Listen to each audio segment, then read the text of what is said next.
할렐루야. 여러분 감사합니다. 오늘도 변함없이 많이 나오셨어요. 그동안 매우 힘드셨죠? 오랫동안 앉아 계시느라고.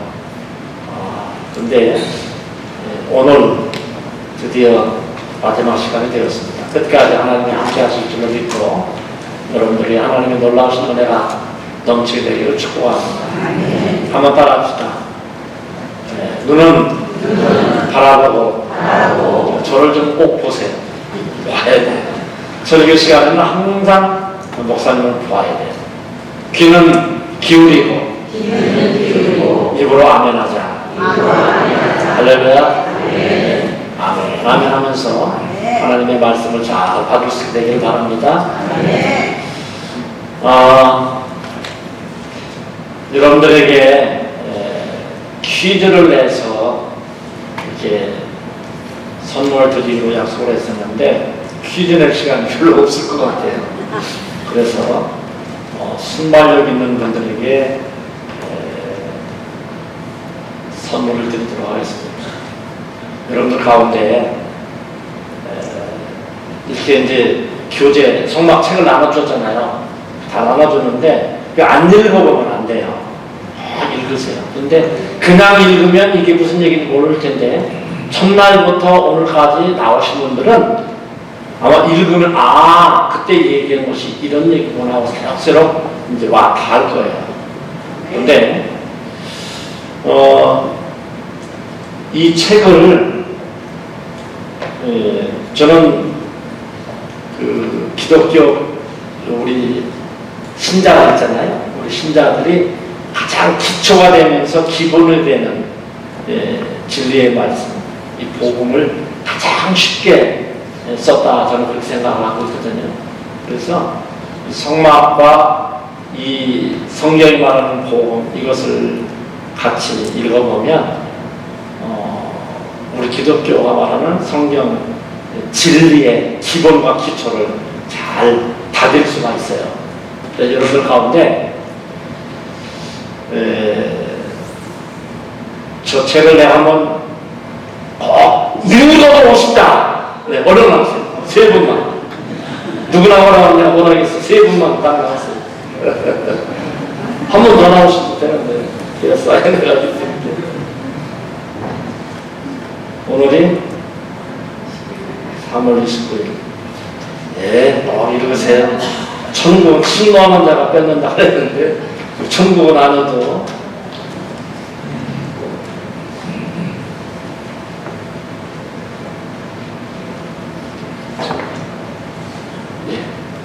읽어보세요. 또 돌려가면서 읽으시면 또 좋을 것 같아요.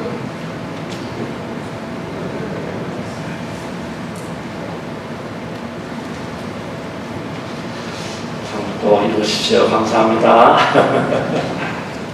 자, 오늘은 시장이 나왔는데 시장 전에 떡상을 띄워주십시오. 떡상.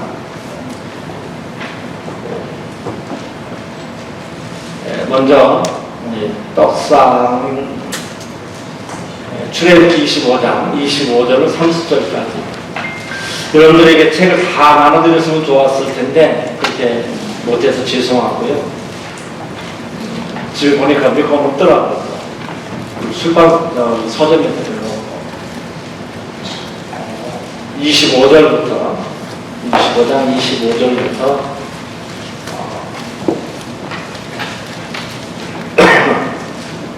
23절부터 있습니다. 23절.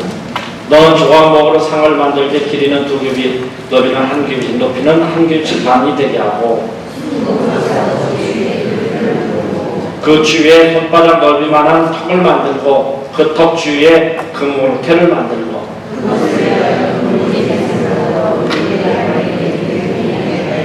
턱 곁에 붙이라. 이는 상을 맨 채를 꿰을 것이며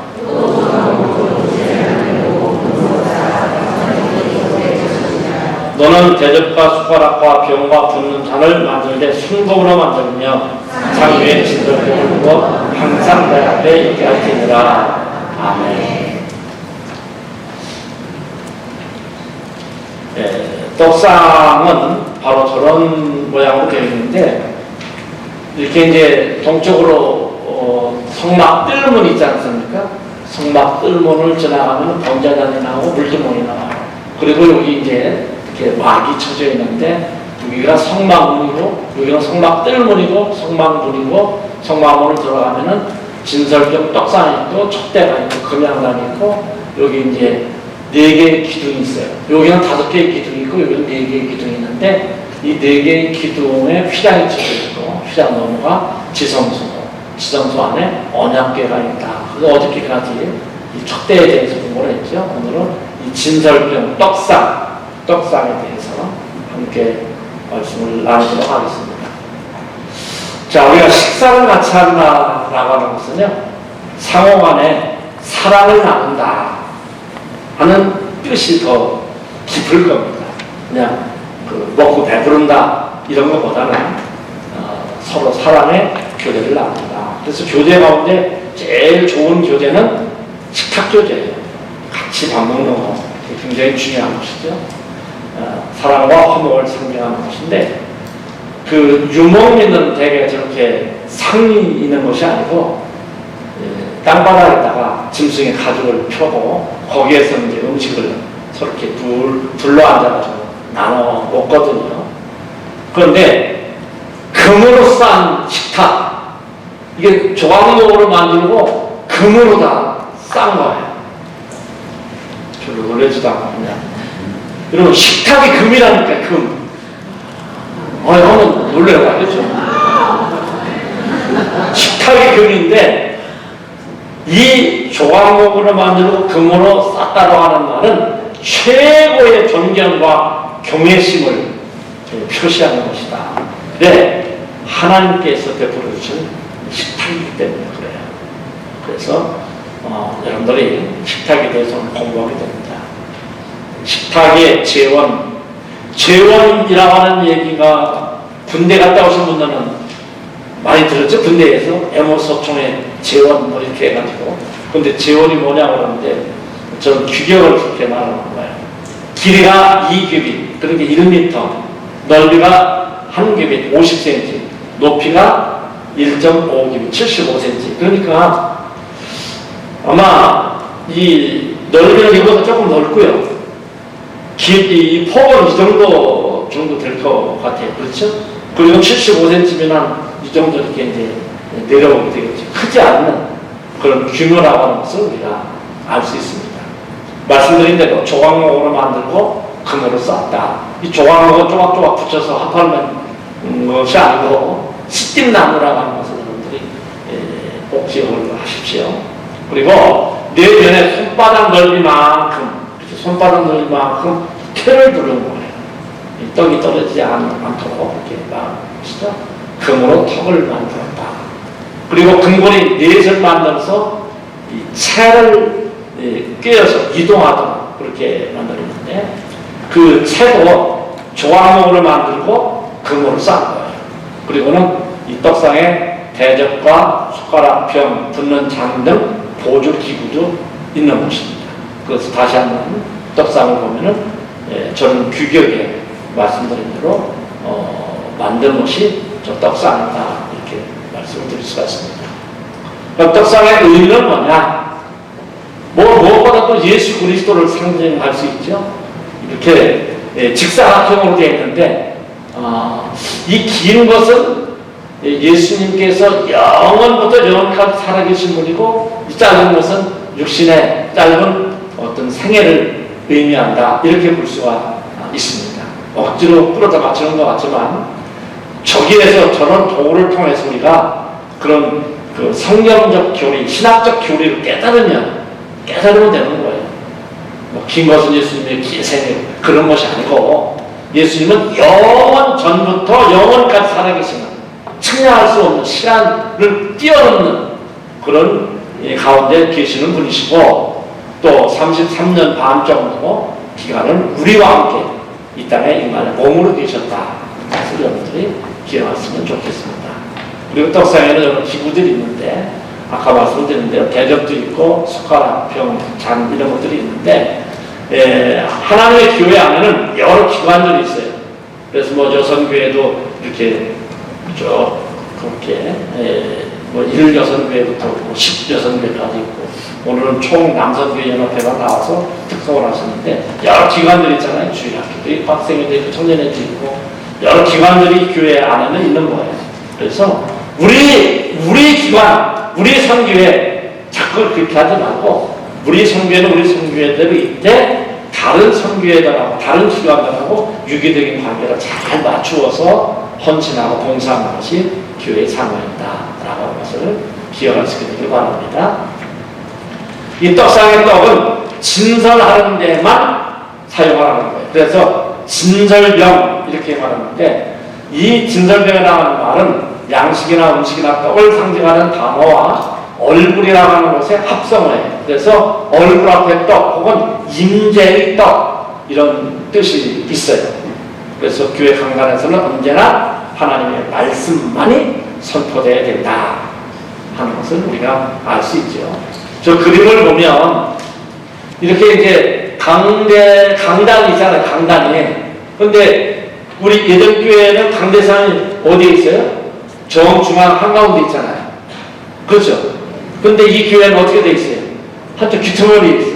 이쪽은 사회 보는 강단, 이쪽은 설교하는 강단, 이렇게 아마 되어 있는 것 같아요. 그런데 이렇게 뭐 재단이라고 해가지고 천주교 뭐 모습을 좀 따가지고 이쪽에는 사회를 보고 이쪽에서는 설교하고 하는 그런 교회들이 있는데, 제가 볼 적에는 여러분들 교회 같은 이런 형태의 강단이 이게 성경적입니다. 우리 교회는 말씀이 중심이다. 말씀이 중심이다. 우리 기독교는요, 여러분, 우리 기독교는 개신교라고 하는 말을 안 썼으면 좋겠어요.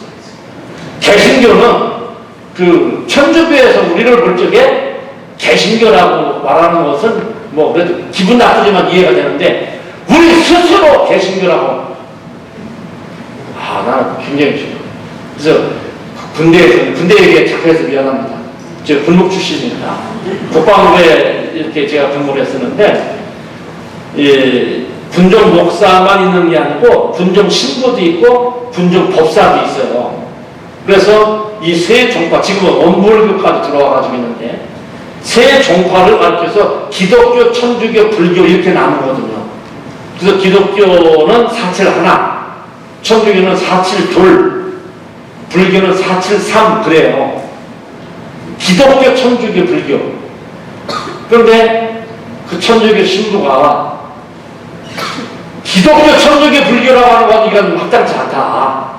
그러니까 개신교, 천주교, 불교 이렇게 하라는 거예요. 개신교, 천주교, 불교.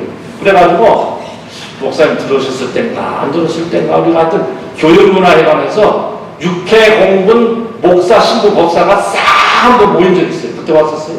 예, 그때 한번 싹 모인 적이 있어요.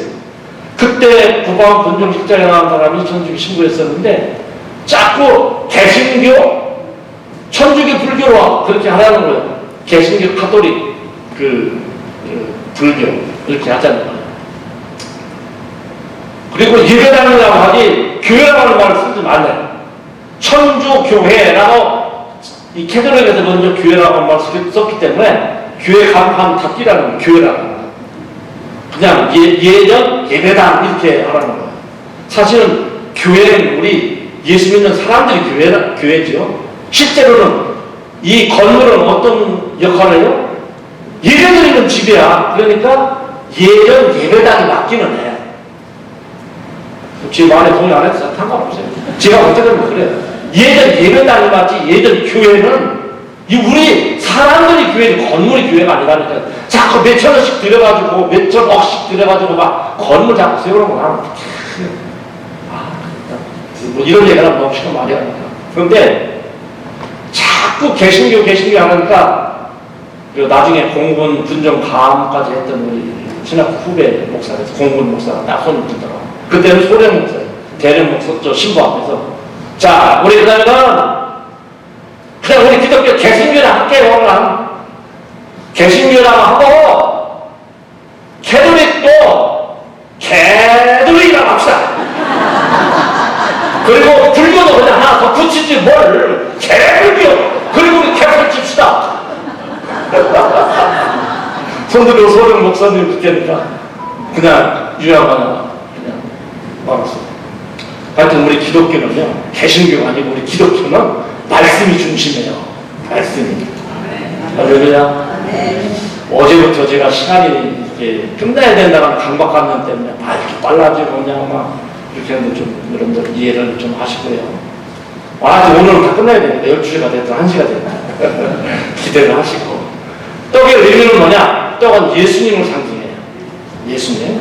저 성경 구절은 책에 있으니까 읽어보세요.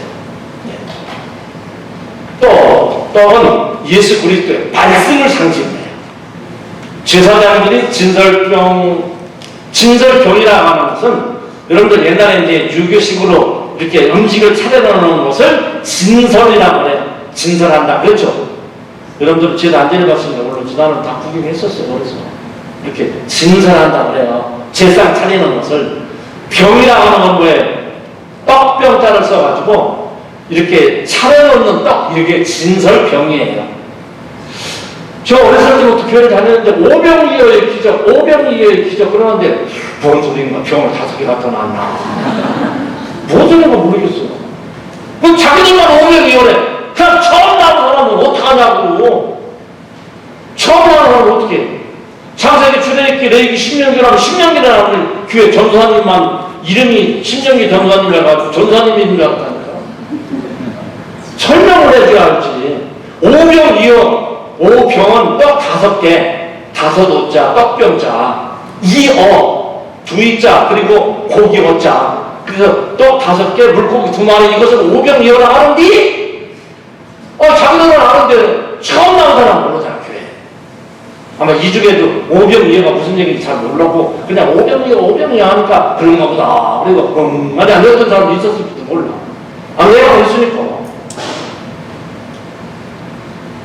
제사장들이 진설병을 먹고 이렇게 사명을 감당했는데 왕 같은 제사장인 저와 여러분들도 항상 하나님의 말씀, 그리스도의 말씀을 먹고 사명을 감당해야 될 줄로 믿습니다. 집사님, 권사님, 장모님들 말씀을 먹어야 힘이 나서 이렇게 사명을 감당하게 되는 거예요. 할렐루야. 말씀을 안 먹으면 힘이 없어요.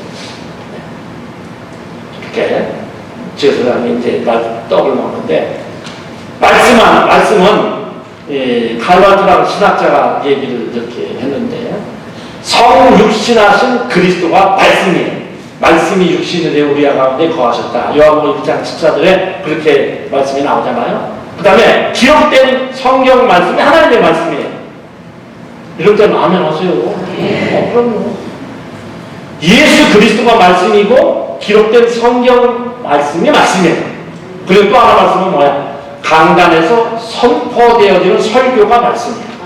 그래서 데살로니가전서 2장 13절에 있는 말씀 보면은 내가 전하는 이 말을 사람의 말로 받지 않고 하나님의 말씀으로 받았다. 이렇게 칭찬합니다. 그렇기 때문에 설교 시간에는 질문이 없는 거예요. 예, 설교는 선포를 하는 거예요. 이렇게 세미나를 한다든지 성경 공부를 할 적에는 질문도 안 그러잖아요. 그런데 설교 시간에 목사님이 강단에서 설교할 적에는 하나님의 말씀을 선포하는 시간입니다. 따라서 하나님의 말씀이 선포되는 이 성경 말씀을 여러분들이 하나님의 말씀으로 잘 받을 수 있게 되길 축복합니다. 우리 예전 교회도 그런지 잘 모르겠지만은 여러분들 이런 교회가 있죠. 성경 봉독 시간에는 다 일어나서 하나님의 말씀을 받더라. 우리가 하나님의 말씀을 받겠습니다. 그러면 성경 본문을 낭독을 하잖아요. 그럴 때는 앉아서 읽는 게 아니고 다 일어서서 하나님의 말씀을 받고 성경 봉독이 끝나면 아멘 하고 앉는 거예요. 그러니까 하나님의 말씀을 받을 줄 우리가 질투되게 앉아가지고 어떻게 받냐. 이거 쓴다고 하는 것은 경의를 표하는 거죠. 하나님의 말씀을 제가 받습니다. 특별히 하나님의 말씀을 받는 그 시간이 참 중요한 것을 꼭 깨달을 수 있게 되길 바랍니다. 또 성도들을 상징할 때 예수님을 상징하기도 하고 그 하나님의 말씀을 상징하기도 하고 또 성도들을 상징하기도 해요. 12개의 떡, 왜 12개를 올려놓으라 했느냐? 이것은 이스라엘 12지파를 상징한다. 손바닥 넓이만큼은 금태를 딱 이렇게 하라고 했잖아요. 그것은 뭐예요? 양을 붙들고 지키시는 목자 되시는 예수님의 손이다 라고 하는 것을 우리가 깨달을 수가 있죠. 그래서 내가 예수님의 손을 잡는 것이 아니고 예수님이 내 손을 잡아줘야 우리는 안전하다고 하는 것을 깨닫게 되기 바랍니다. 내가 예수님의 손을 잡으면 내가 힘들면 놀 수밖에 없어. 시방 이게 무슨 얘기인지 알아듣어요? 알아듣어요? 못 알아듣어요? 자, 내가 예수님의 손을 잡으면 내가 힘들면 놀 수 있잖아. 그런데 예수님이 내 손을 딱 잡으시면 어떻게 되겠어요? 예수님이 내 손을 잡으시면 안전하다. 그러니까 저 예수님의 손, 십자가에 못 박힌 잡고 있는 그 예수님의 큰 손이 나를 잡아. 주님여 내 손을 꼭 잡고 가소서. 지치고 피곤한 이 몸을 주님이 내 손을 잡아주시네. 할렐루야. 그러니까 내가 주님을 잡는다. 여러분 내가 잡아주지 말고 주님이 나를 잡아줄 수 있도록 기도하는 우리 모두가 되시길 축복합니다. 떡상의 영적 기원, 떡상에는 항상 떡이 있어야 돼. 그래서 주님의 법령 교회는 항상 말씀이 있어야 된다고 하는 사실 믿으시기 바랍니다. 여러분 부흥회 이런 거 할 적에 여러분들 이제 뭐 요즘 교회들은 권교회에서 부흥회를 한다고 잘 안 오잖아요. 그렇죠? 그런데 옛날에 보면은 부흥회 가보면은 참 진짜 잘 골라서 가야 돼. 참 뭐 엉뚱한 얘기나 쌓고 막 소리나 들을 쌓고 막 사람들 무슨 이상하게 신비주의 방법으로 막 이렇게 그런 거로 매혹되지 말고요. 하나님의 말씀을 그래서 옛날에는 말씀 사경에 뭐 이런 식으로 초대 교회 우리 대한민국 교회가 했었어요. 근데 언제부턴가 그냥 막 이상한 거 그런 거 있죠. 말 안 해도 알죠. 그런 거 현혹되지 마세요. 하나님의 교회는 말씀이 부흥이 되는 거예요. 할렐루야. 말씀의 부흥이 있어야 부흥이 되는 겁니다. 절대로 인위적인 방법으로 해가지고 이게 되느냐. 자, 목사님 소리 어떻게 맨날 하시죠? 말씀이 있어요. 저는 그림 천나다가 했었어요. 자, 사람의 떡으로 살 것이 아니요 하나님의 입으로부터 나오는 모든 말씀으로 살 것이니라. 제사장들은 떡상의 떡은 제사장들이 먹었죠. 성도는 목사님만 제사장이 아니요. 여러분 강조하지만 목사님만 제사장이 아니요. 가정의 제사장 남편이 아니요. 우리 예수 믿는 사람들 모두는 왕같은 제사장들이에요. 그러니까 우리 모두가 하나님의 말씀을 저렇게 받아야 돼요. 할렐루야. 네. 너희는 택하신 족속이요. 시작. 너희는 택하신 족속이요. 왕같은 제사장. 거룩한 나라야. 그의 소유된 백성이니 이는 너희를 어두운 데서 불러내어 그의 귀한 빛에 들어가게 하신 이의 아름다운 덕을 선포하게 하여 하시니라. 아멘. 자, 노아 천주교에는요 사제라고 하는 것은 신부를 말하는 거예요. 그 사람들은 신부야 말 그대로. 그러니까 80년 신자들이요 20몇 살 넘은 신부 앞에 엎드려 절을 하는 것이 천주교예요. 그럼 말이 안 돼. 말이 안 되는 집단이에요. 정확하게 얘기하지만 로마 캐톨릭이 얼마 정도나 사람을 죽인다 알아요? 로마 천주교회를 믿으라고. 아니 왜 복음을 전하면서 안 믿으면 죽여. 로마 천주교회를 안 믿으면 죽였단 말이에요. 얼마 정도나 죽였을까? 사람은 100만? 200만? 히틀러 600만? 8천만 명을 죽였어요. 공산당이 좋다고 하고 공산당이 옳다고 하는 것 때문에 공산주의자들이 지구상에서 1억 명 이상 죽였다니까요. 시방. 저는요 말씀을 전하 설교할 적에 정치적인 얘기는 별로 하고 싶지 않아요. 진보도 있어야 되고 보수도 있어야 돼. 그 종북은 안 돼. 공산주의를 따르면 안 된단 말이에요. 무슨 얘기인지 알아요? 정신 바짝 차려야 돼. 이번에 특별히 진보도 있어야 돼. 없으면 맨날 그 사람들이 뭐 보수주의자들이 그냥 다 끌고 갈 거 아니에요. 또 진보만 있으면 어떻게 견제고 해가지고 서로 정책도 토론하고 그래야지. 근데 공산주의를 따르면 안 된다 그거예요. 무슨 얘기인지 알겠죠? 종북은 안 된다. 천주교 진짜 나쁜 짓 합니다. 그런데 차별금지법 이런 거 통과되면 이런 거 하면 잡혀갖고 말도 안 돼요. 제2차 바티칸 공회가 1962년부터 1965년까지 바티칸에서 공회가 열렸는데 그때서야 비로소 성경을 번역을 허락을 하고 일반 평신도들도 성경을 읽으라고 허락을 했어요. 1962년생분들 1965년 부정부. 예. 낮을 때 그때 겨우 성경 읽어도 된다. 말이 되냐고. 그전에는 그냥 시키는 대로 하는 거야. 말씀도 없이. 신앙생활 되겠어요? 우리 공동번역 성경이라고 했잖아. 천주교하고 우리 기독교하고 공동으로 1977년 부활절 때. 그런데 신구약 성경 66권 외에 7권의 외경도 포함되어 있어요. 참고를 할지언정. 또 제 사람들 교제하면서 떡을 먹었어요. 떡상은 아까 얘기했듯이 사랑의 교제를 하고 말씀의 교제를 안 하는 거야. 시작. 나마다 제 성전에 모이기 싫습니다. 집에서 떡을 떼며 기쁨과 순전한 마음으로 음식을 먹고. 그러니까 우리가 함께 먹고 마시면서 특히 중요한 것은 말씀의 교제를 잘 나눠야 된다. 할렐루야. 그러니까 한 주간 동안 말씀을 묵상하고 또 목사님을 통해서 선포된 말씀을 내가 되새김질하면서 살아본 결과 나는 이러이러한 체험을 했다. 이런 은혜를 나누었다. 받았다. 서로 나누는 이런 교제들이 식탁 교제 속에서도 있어야 된다는 이야기입니다. 그 다음에 제사장들은요 서서 떡을 먹었어요. 왜? 성막 안에 의자가 없어. 의자가 없으면 서서 먹을 수밖에 없잖아요. 그렇죠? 이건 뭘 의미하느냐? 사명을 받은 일꾼들은 안일함을 추구하는 것을 금지한다. 저부대게 앉아가지고 그냥 야곱 같은 사람은요 그렇게 고백했어요. 내가 이와 같이 낮에는 더위와 밤에는 추위를 부릅쓰고 눈붙일 겨를도 없이 지낸 나이다. 눈붙일 겨를도 없이.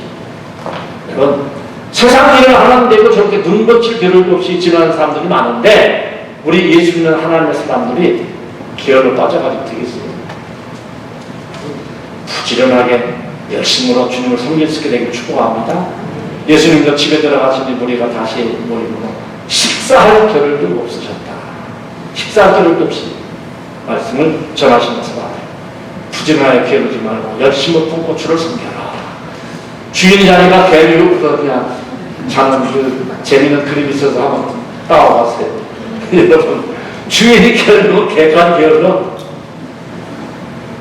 제사장은 떡을 짓기 위해서 어떻게 했어요? 허리를 굽혔어요. 왜? 높이가 약 75cm밖에 안 되니까.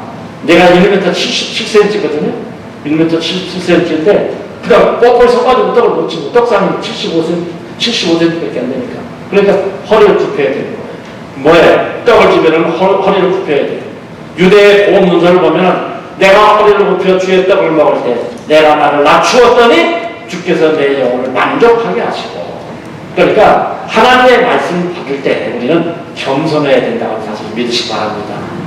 여러분 자꾸 목사님들이 설교하고 그럴 적에 그렇죠 몇 점짜리라고 자꾸 평가하지 말고 60점 되겠는데 오늘 설교도 잘 안 하셨구만.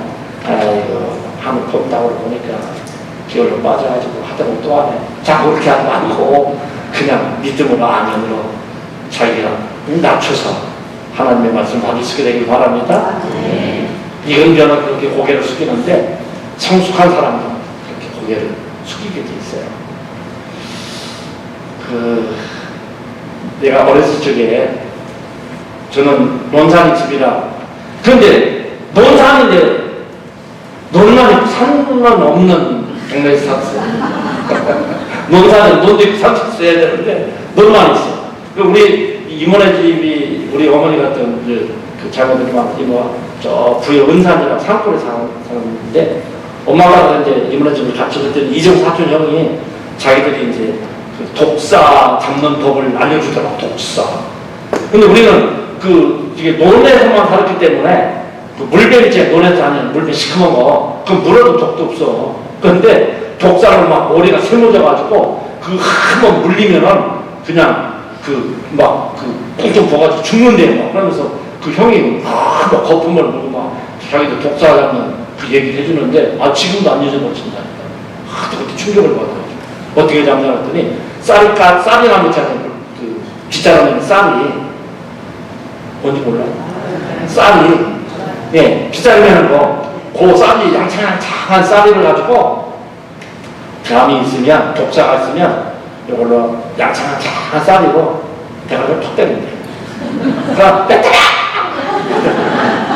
그래서 자꾸 독을 올려놓으면 이 독사가 코보로도 아닌 것이 말이에요. 목에 탁 심주고 공격을 나간다. 목에 힘이 잔뜩 들어갔을 때 양창양창한 휘소리가 탁 이렇게 치면 탁 죽어요. 벗어서 먹는다. 내가 목사가 돼가지고 설교를 하면서 그 생각을 딱 나면서 뭐가지 힘주면 부러지는구나. 절대로 목에 힘주면 부러지지 이게 안 되는 거예요. 그러니까 하나님 앞에서 뭐가지 힘주고 딱 어쩔까 그냥 하지 말고 목 다 숙이고 겸손하게 하나님의 말씀을 잘 받을 수 있기를 축복합니다. 이런 얘기를 자꾸 해야 되는 시간이 없으니까. 그러나 더 큰 은혜를 주시나니 그러므로 일렀을 때 하나님이 교만한 자를 물리치시고 어떤 자에게 은혜를 주셔요? 겸손한 자에게. 은혜 받기 원하십니까? 겸손하세요. 은혜가 될 줄로 믿습니다. 아멘 하자 그러면 아멘 하고, 귀를 기울여라 그러면 귀를 기울이고, 쳐다봐라 그러면 쳐다보고, 나는 죽여다치라고 거기에 숨기고 핸드폰 보지 말고. 난 참 감사한 것이 이 교회 와가지고 핸드폰 보는 사람이 없더라고. 예배 시간에 제가 말씀을 보면 다 알잖아요. 그건 알죠. 근데 어떤 교회 가면 핸드폰을 보고 있어요. 처음부터 끝까지. 그렇게 하면 안 돼요. 하나님의 말씀을 듣기에 좀 졸더라도 어떤 사람은 조는 것도 되게 쉽게 주나. 뒤로 또 옆으로 아닌데 이거 제끼가지고 나는 앞으로 이렇게 졸더라도 나는 여세 동안 하면서 좋은 사람을 못 봤어. 이것도 감사하죠. 그렇죠? 한 시간 반, 2시간씩 앉아서 어떻게 안 주냐고 의장관들이 허리도 아프고 죽겠는데 시방. 그래도 너무 감사합니다. 이게 하나의 은혜예요. 은혜 주신 줄로 믿습니다. 제사장들은 송건 등대 불빛 아래서 떡을 먹었어요. 성소에는 창문이 없잖아요. 그래서 이 제사장들이 떡을 먹을 적에는 이 등불 아래서 떡을 먹을 수밖에 없는 것이죠. 저게 무슨 얘기냐? 모든 성경 말씀은 하나님의 감동으로 된 것으로 교훈과 책망과 바르감과 의로 교육하기에 유익하다. 그래서 성령의 비추심이 이렇게 있었다는 거예요. 말씀을 기록할 때. 그러면 이 말씀을 읽을 때 무슨 얘기인지 나는 그렇게 모르고시오? 이런 사람도 있죠. 있어요, 없어요? 이거 봐도 모르고시오! 이런 사람 있어요. 그런데 어떻게 하면 잘 알 수 있어요? 기록한 기자에게 주셨던 하나님의 영감을 읽는 독자인 저에게도 동일한 영감을 주시옵소서. 하나님이 나를 깨닫게 하셔야 깨닫는 거예요. 할렐루야. 그러니까 성경을 읽을 때는 무조건 소설책 읽듯이 다 읽지 말고, 기자에게 주셨던, 기자는 뭐예요? 기록한 사람에게 주셨던 하나님의 영감을 독자인 나에게도 주시옵소서. 기도하고 읽으면 동일한 성령께서 역사하시기 때문에 기자에게 주셨던 그 의미를 독자인 내가 오늘 여기에 살면서도 깨달을 수가 있다. 할렐루야. 이 성경을 공부하면 너무 재밌잖아요. 그렇죠? 2시까지 합시다. 매일 안식일마다 새벽을 놓았어요. 그러니까 레위기 24장 8절 시작. 안식일마다 이 떡을 여호와 앞에 항상 증거할지니 매주 새로운 말씀으로 강건해서 말씀이 선포되어야 된다. 할렐루야. 그래서 사모님이 그러시더라고요. 우리 안 목사님은 재탕은 안 하시기 때문에 뭐 설교전들 그렇게 하시느라고 애를 쓴다고. 그러면요 재탕 3탕 해도 괜찮아요 사실은.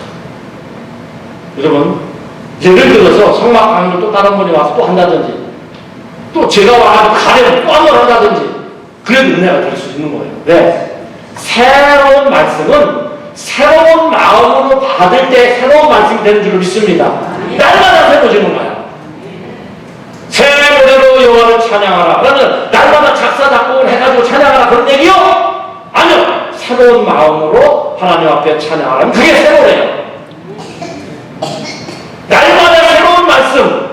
성경을 읽으면요 하나님의 말씀은 살아있고 운동력이 있어서 좌우의 날선 어떤 것보다도 예리해서 열과 홍과 골수를 찔러 죽이기까지 한다고 신비에서 말씀하고 있잖아요. 아멘? 하나님의 말씀은 살아있기 때문에 어제 읽을 때가 다르고 오늘 읽을 때가 다르고 아까 읽을 때가 다르고 시간 읽을 때가 다르고 다 다른 거예요. 새롭게 와닿는 거예요. 똑같은 말씀을 전해도 새로운 마음을 열고 받으면 그게 새로운 진설교회 되는 줄로 믿습니다.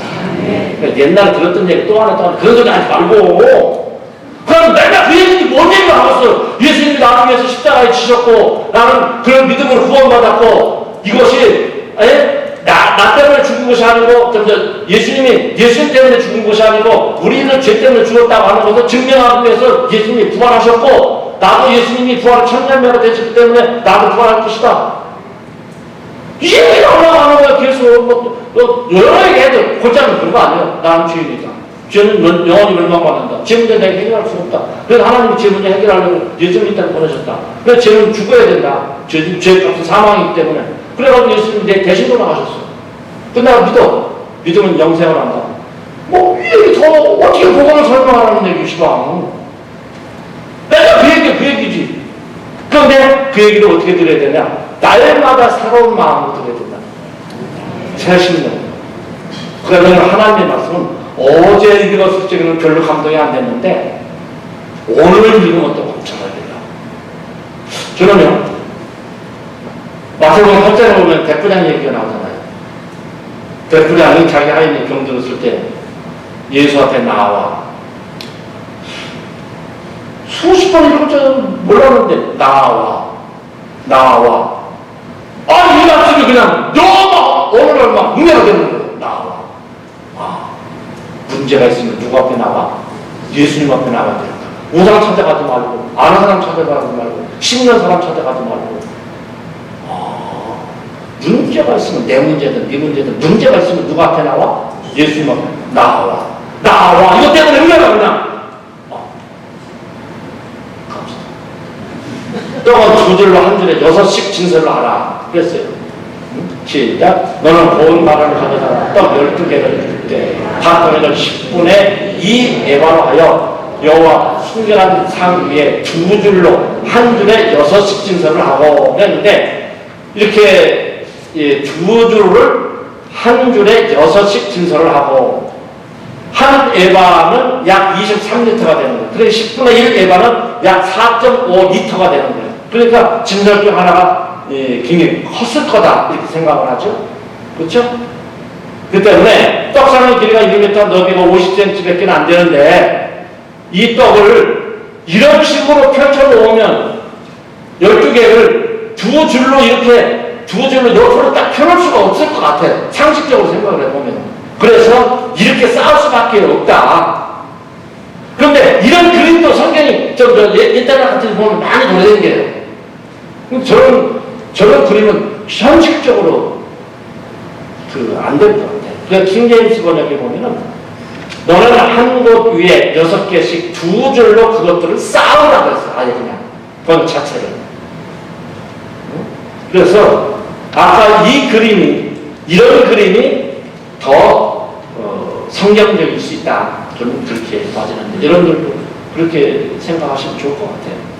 또 12개의 떡은 성도들을 상징한다. 구약의 12지파, 신약의 12제자, 그리스도인들을 말하는 것이죠. 그리스도인들은 신령한 떡이에요.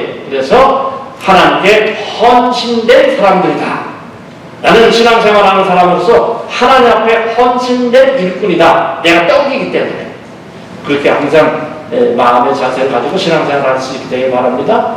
진설병의 특징은 뭐예요? 진설병은 고운 가루로 만들었다. 내 시다. 너는 고운 가루를 가져다가 떡 12개를 굽게 각 떡이를 10분의 2 대바로 하여. 고운 가루는 어떻게 해야 돼요? 껍데기가 벗겨져야 돼요. 어떤 껍데기? 쥐약과 허물의 껍데기가 딱 벗어져야 되는 것이죠. 곡식 그대로 있으면 안 되잖아요. 껍데기가 벗겨져야 돼요. 쥐약의 껍데기, 예? 교만의 껍데기, 가면의 껍데기, 외식 껍데기, 이런 껍데기들이 벗겨져야 돼요. 그 다음에 부서지고 깨져야 돼요. 신구야 돼. 맷돌로. 어떤 사람은 구약은 아래 맷돌이고 신약은 위에 맷돌이래. 그래서 거기에 넣어가지고 다 이렇게 해가지고 고운 가루로 돼야 된다는 거죠.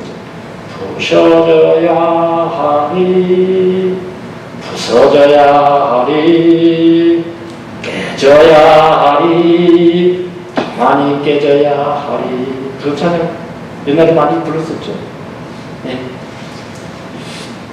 뭐 신약 구약 맷돌 그러니까 뭐 저거 너무 알레고리가 아니야? 아니 그냥 신구약 말씀으로 우리가 부서지고 깨져야 된다 이렇게 생각을 하시라 그거예요. 뭐 어떤 어묵사님 와가지고 구약은 아래 맷돌이고 신약은 위에 맷돌이라고 하더라. 그럼 또 비단 뉴스가 있어요. 진설병은 뭘로 만들고 그래? 물로 만들고하는 거 아니라 기름으로 만들고. 레위기 2장 4절, 5절, 6절, 7절 이런 데 보면은 고운 가루에 기름을 섞어. 그 기름은 되게 성령의 부으심을 말하는 거죠. 그러니까 이 반죽을 해가지고 떡을 만들 적에 물로 반죽하는 게 아니라 기름으로 반죽한다. 이것은 이 고운 가루에 부서지고 깨지고 난 후에 성령의 기름 부음이 있을 적에 하나님께 드려지는 진설병 떡이 될 수 있다. 그래서 뭐니 해도 성령 충만함이 우리에게 요구되는 줄로 믿습니다. 그 다음에 진설병 누룩을 얻지 못해. 누룩은 뭘 상징하느냐? 성경에서 누룩은요 죄와 부패를 상징하는 거예요. 그러니까 절대로 누룩을 넣지 마. 여러분 무교병이라는 말을 많이 들어봤죠. 무교병이 뭔 얘기예요? 무교병이 뭔 얘기예요? 자기들 알아. 근데 나는 몰라. 누룩이 들어가지 않은 떡. 아까 병 그거 떡이라고 했죠. 예? 뭐가 없어? 교가 뭐예요? 발효되는 거. 예? 발효되는 것은 뭐예요? 누룩. 그러니까 누룩이 들어가지 않은 떡을 무교병 이렇게 얘기를 합니다. 쉽죠? 그런데 아마 쉽죠. 그래서 다 아멘에서도 무교병이 뭐 이런 사람이 있었을 거예요. 쉽죠. 내가 옛날에 그랬으니까. 그리고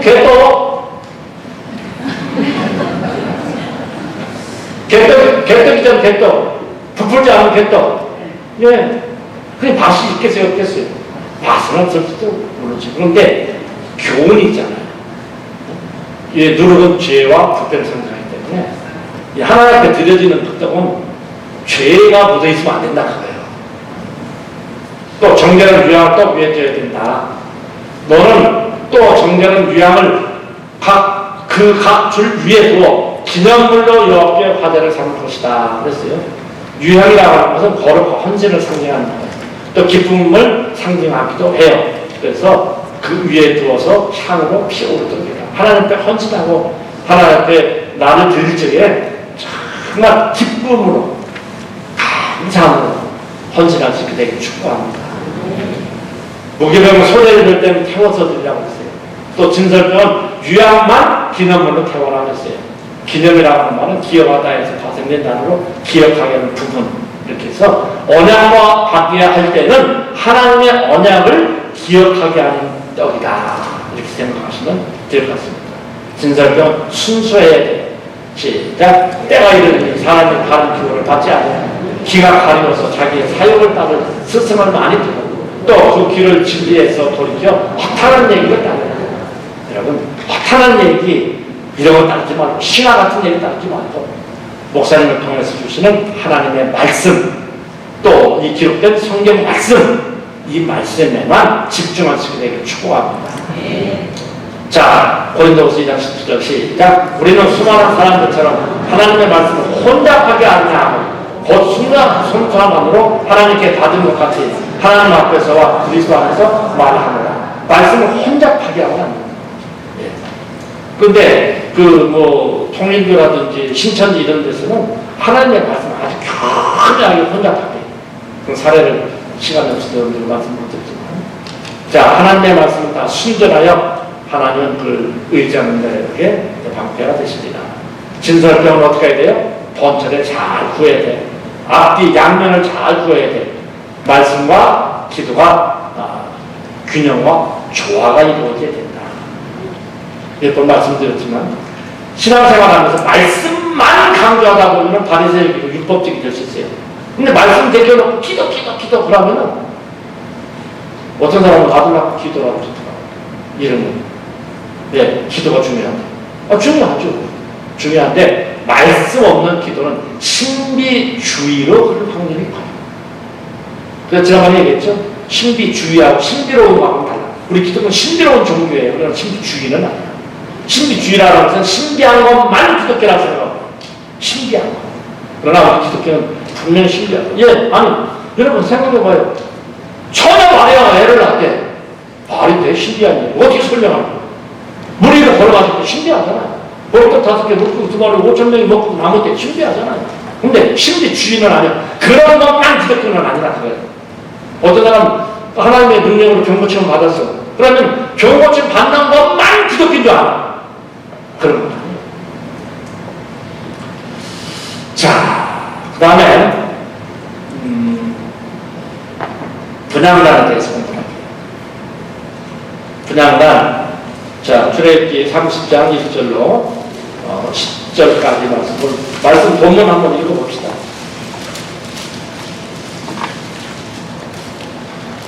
교독합니다. 너는 분향할 제단을 만들지니 곧 조각목으로 만들되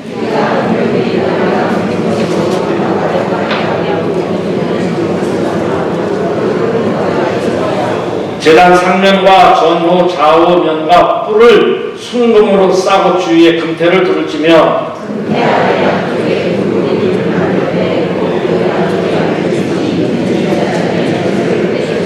그 채를 조각목으로 만들어 금으로 싸고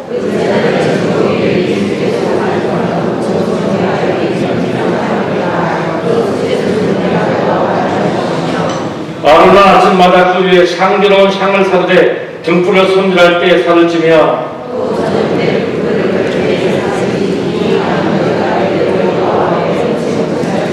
너희는 그 위에 다른 향을 사르지 말며 번제나 소제를 드리지 말며 전제에 술을 붓지 말며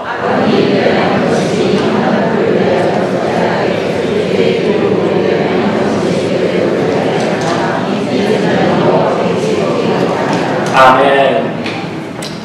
자, 분향단은 그렇게 생겼는데요.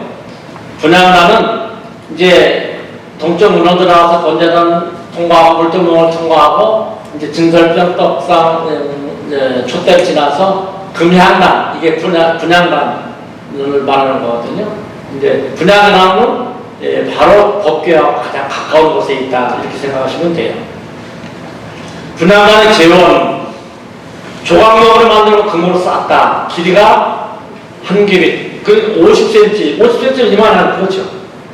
또 이게 50cm라고 네모 반듯하게 그냥 이 정도. 그리고 높이가 1m 정도. 1m면 이 정도 되나요? 하여튼 요 정도 크기가 이제 그냥 모양이다 이렇게 하는데 단 위 내면에 4개의 뿔이 있다. 그랬어요. 여기 4개의 뿔, 요런 걸 가지고 잘 안 보일지 모르지만 하여튼 4개의 뿔이 있고요. 또 상단 내면에 금태, 여기도 이제 금태를 둘러는 이렇게 여기는 내면에 이렇게 금태를 두르고 금태 안에 2개의 금고리를 만들어라. 4절에 보면은 그렇게 돼 있어요. 4절 보세요. 4절. 금태 아래 양쪽에 금고리 4개를 만들고 2개를 만들고 그랬어요. 그렇기 때문에 그 분향단의 그림을 보면은 이런 그림이 대부분이야. 이런 그림이 찾기가 힘들더라고. 내가 찾아보니까. 그러니까 여기는 고리가 2개잖아. 이렇게 4절에 있는 말씀대로 고리가 2개인데, 이거 여기는 이 채를 끼기 위해서 4개 고리가 만들어진 거예요, 여기. 하나, 둘, 셋, 넷, 저쪽에. 그래야 안 돼. 그래서 이 그림은 틀린 그림이고, 이 그림이 성경적으로 만든 그림이다. 많은 책들이, 그 책에도 그렇게 나왔어요. 이건 이런 걸로 나왔어요. 그런데 저 그림이 잘못된 겁니다. 여러분들이 양해를 해주시기, 이해해 주시기 바랍니다. 분향단의 의미, 분향단은 예수 그리스도를 의미해요. 종은 예수님의 인성을, 또 금은 예수님의 신성을 상징한다. 분향단은 기도를 상징하는 거예요. 시작. 누가 전대하리요? 죽으실 뿐 아니라 다시 살아나시는 그리스도 예수님이 그런 하나님 우편에 계신다요. 우리를 위하여 간구하시는 자신이라. 예수님 우리를 위해서 지금도 간구하고 계신다. 그래서 분향단에서 예수님의 모습을 발견할 수가 있는 거예요. 히브리서 7장 25 시작. 너는 그가 항상 살아계셔서 그들을 위하여 뭐 하신다고요? 간구하십니다. 기도하십니다. 정사형의 분향단은 바른 기도를 말하는 거죠. 시작. 너희는 욕심을 내어도 얻지 못하며 살인하며 시기하여도 능히 취하지 못함으로 다투고 싸우는 거다. 너희가 얻지 못하면 구하지 아니하기 때문이요. 구하여도 받지 못하면 정령을 써고 잘못 구하기 때문이다. 이렇게 이 규격이 가로세로가 똑같이 되는 것을 한 기부식이라는 것은 정사형 분향단은 바른 기도를 말하는 거예요. 또 금으로 쌓다 그러잖아요. 그건 믿음의 기도를 말하는 거예요. 하나님의 신성이나 성도들의 믿음. 그러니까 우리가 기도할 때에는 어떻게 해야 돼요? 믿음으로 기도를 드려야 돼요. 시작. 그러므로 내가 너희에게 말하노니 무엇이든지 기도하고 구하는 것은 받은 줄로 믿으라. 그러면 너희에게 그대로 되리라. 내가 진실로 시작. 내가 진실로 너희에게 이르노니 만일 너희가 믿음이 있고 의심하지 않으면 이 무화과 나무에게 된 이 일만 할 뿐 아니라 이 산더러 들려 바다에 던지라 이렇게 될 것이요. 저기가 아들이요, 할머니요. 할머니죠. 어떤 할머니가 목사님 설교를 듣는데 저 말씀을 하시는 거예요.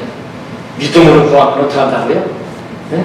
이 일법은 아니라 이 산더를 바다에 던져도 그대로 될 것이고. 근데 딱 떠오르는 생각이 있어. 자기 집 뒤에는 큰 산, 저렇게 높은 산이 있는데 이게 자기 집이거든. 근데 이 앞에 그림은 없지만 여기에 조그마한 앞에 산이 있어가지고 시야도 가리고 전망도 좋지 않고 저 산만 없으면 좋겠다. 그러는데 믿음으로 기도하면 이 산더러 들려 바다에 던지라 그대로 될 것이고 옳거니 되었어요. 그러면 내가 그렇게 해봐야 돼. 그리고 집에 와가지고는 앞에 산을 향해서 손을 딱 들고 기도하기 시작하는 거예요. 하나님 아버지 믿습니다. 이 산이 들려서 바다에 던지게 해 주시옵소서. 시옷밭은 6개 붙여가지고 눈을 딱 떠봤어. 없어졌어요? 안 없어졌거든. 네, 그럴 줄 알았어. 이게 내가 이걸 내가 그럴 줄 알았어. 요 소리를 나중에 띄워줬어야 되는데. 네, 그럴 줄 알았어. 손도 안 내리고. 그런데, 오직 믿음으로 구하고 정도 의심하지 말라. 의심하는 사람은 마치 바람에 밀려가는 바다 물결 같으니 이런 사람은 무엇이든지 죽게 없게 생각하지 말라. 같은 성경들은 다른 신자가 똑같은 상황, 우리 이 앞산 저것 좀 없었으면 좋겠는데. 그래서 기도를 해. 근데 없어져요, 안 없어져요? 안 없어져. 또 기도해. 없어져, 안 없어져? 안 없어져. 또 기도해. 계속 기도를 했어요. 근데 오늘은 기도하고 떨어졌는데, 뻥뻥뻥 소리가 들리더래. 뭔 소리인가 했더니, 조자가 와가지고, 단부출들이 와가지고, 앞산을 다 깨가지고, 서해안 고속도로 낸다고, 확파하는 거야. 할렐루야. 산이 없어지고 좋은 밭이 됐다는 거예요. 그러니까 내가 그럴 줄 알았어. 믿지도 않고 그냥 남들이 아멘 하니까 자기도 아멘 하고. 이게 아니고 믿음으로 구하면 하나님께서 역사하실 줄 믿습니다. 미국에 있었던 일이래요. 저렇게 교회가 있는데 옆집에 술집이 있어. 자꾸 이렇게 호텔도 있고 좀 거시기 하죠. 그래가지고 그 교회에서 이렇게 온 성도들이 마음을 합심해가지고 술집 없게 해달라고 기도를 했어요. 기도를 했는데 기도한다고 하는 얘기를 술집 주인도 알고 다 알아. 다 알게 됐어. 근데 불을 확 나가지고 술집이 홀랑 타버렸어. 그래가지고 술집에서 고소를 했어요. 왜 고소를 했냐? 교회에서 우리 망하라고 기도했기 때문에, 불나라고 기도했기 때문에, 불나라고 나와서 나한테 망하라고 기도했기 때문에 우리가 불났다는 거야. 그 재판장이 이제 딱 내린 거예요. 재판장이 기가 막힐 거 아니야. 어떻게 판단했겠어요? 어떻게 판단했냐? 재판장은 판결, 교회 믿음 없음, 술집 믿음 있음. 교회를 돈 안 벌어주려고, 아니 우리가 기도했다고 불이 나냐? 근데 이들이 기도했기 때문에 우리 불난 거야. 그러니까 판사가 교회 믿음 없음, 술집 믿음 있음. 그냥 지나가는 얘기라고 할지 몰라도 참 믿음도 없이. 근데 우리만 그런 게 아니고 사도행전에 보니까 초대교회가 저런 짓을 했더라니까요. 이제 야고보가 목대어 죽었잖아요. 죽음을 당했잖아요. 베드로도 옥에 갇혔어요. 그 사람들이 모여가지고 저렇게 열심히 기도하는 거야. 기도하면서 막 베드로를 석방시키달라고 기도했겠지. 근데 베드로가 이제 내일 처형을 당할 판이요. 그런데 콕콕 자고 있어. 하나님 그 심령에 평화를 주셨기 때문에 잤겠죠. 천사가 깨워, 야 일어나고, 네? 그래가지고 이 따라오라고 따라갔더니 막 지키는 자들이 다 있고 문도 닫고 이렇게 했는데도 쭉쭉쭉 나가서 길거리에 딱 도착해보니까 천사가 자기를 인도하는 천사가 없어. 그래가지고 이제 분명히 어디서 기도하고 나니까 딱 가가지고 문을 두드려, 막 두드려. 그러니까 모델라고 하는 그 아이가 이렇게 찾아가서 좀 전에 나 문을 열라고 하니까 베드로 형사님은 문대문을 열고 와가지고 베드로 왔어요. 미쳤대. 네가 미쳤대. 아니야 베드로가 왔나? 그게 천사인가 보다. 아니야 베드로. 나가보니까 베드로가 와있거든. 자기들이 베드로 석방해달라고 기도를 하고서는 정말 오니까 미쳤대. 그 믿음으로 기도한 거예요? 믿음으로 기도를 해야 돼요. 자, 분양단 성소 중앙에 위치했다 그랬죠. 성소 기구 중에 가장 높은 것이 또 분양단이에요. 그렇기 때문에 신앙에서 기도라는 것은 차원 높은 신앙생활이다. 신앙생활이 시들어지면은 기도생활이 시들어지고, 신앙생활이 이렇게 불이 붙으면 기도생활이 불이 붙는 줄 믿습니다. 내일부터 기도 열심히 하세요. 말씀을 많이 들었으니까 이제 이 말씀을 붙들고 기도를 해야 이것이 상승작용이 나서 우리 신앙이 싹싹 자라갈 줄로 믿습니다. 분향단까지 나가면 어떻게 해야 돼요? 성막 뜰문을 지나서 번제단 물기멍을 지나고 등대 떡상을 지나야 분향단에 이룰 수가 있는 거예요. 그러니까 분향단은 여러분들이 잘 그렇게 생각하시고 차원 높은 기도생활이 차원 높은 신앙생활이다. 분향단이 주는 영적 교훈, 성도들 기도를 상징하는 것이죠. 요한일서 5장 8절에 이렇게 돼 있어요. 시작. 그 두루마리 피하시네 내 생물과 24장로들이 그 어린 양 앞에 엎드려 각각 검은과 향이 가득한 금 대접을 가졌으니 이 양은 성도의 기도들이다. 또 요한계시록 8장 3절 4절에 똑같은 말씀이에요. 시편 142편도 책에 다 있어요. 제가 신학다닐 적에 우리 교수와분이 미국 유학을 하셨어요. 그래가지고 그 수업 시간에 어떻게 얘기하시다가 미국 얘기만 나오면 그걸로 끝나는 거야. 그때 미국 간 사람이 없지 않더라고요. 그때 뭐라고 얘기하시냐면 미국에 가니까 학교 수의도 자가용 몰고 와가지고 수의 보고 또 자가용 몰고 간다는 거예요. 야, 그때 우리가 어떻게 생각했어요? 미국은 한 집에 자동차가 안 돼, 일본은 한 집에 자전거가 안 돼, 우리나라는 한 집에 시계가 이렇게 생각했던 텐데, 아니 우리가 미국 안 갔다 왔다 뻥치는 거 아니야? 이제 소금거리 그랬거든요. 한테 미국 얘기만 나오면 신나가지고 미국 얘기만 해. 한 시간 다 끝나는 거죠. 근데 이 양반이 신호신념이라고 그 콩밥 옆에 조금 뭐 붙은 구석 그 저기가 있는 것 같아요. 그것이 이 병이 걸려가지고 현대의학에서는 못 고친다. 딱 이렇게 선언을 내려줬어요. 근데 이 양반이 산으로 올라가서 진짜 솔포를 붙들고 기도하기 시작했는데 하나님 기도해서 그 양반을 고쳐주신 줄 믿습니다. 수업 시간에 미국 얘기 쏙 들어가고 이제 뭐 수업 시간에 뭐 기도 얘기가 나왔다면 그걸로 한 시간 다 끝나죠. 하루는 저희가 저 블레든 성경교회라고 이제 그분이 이제 목사님 가셔서 신학대학 교수시니까 설교 초청이 와가지고 그 나무 소난도로 그 근처에 살았거든요. 지금 좀 자가용 있는 시대가 아니잖아요, 그때.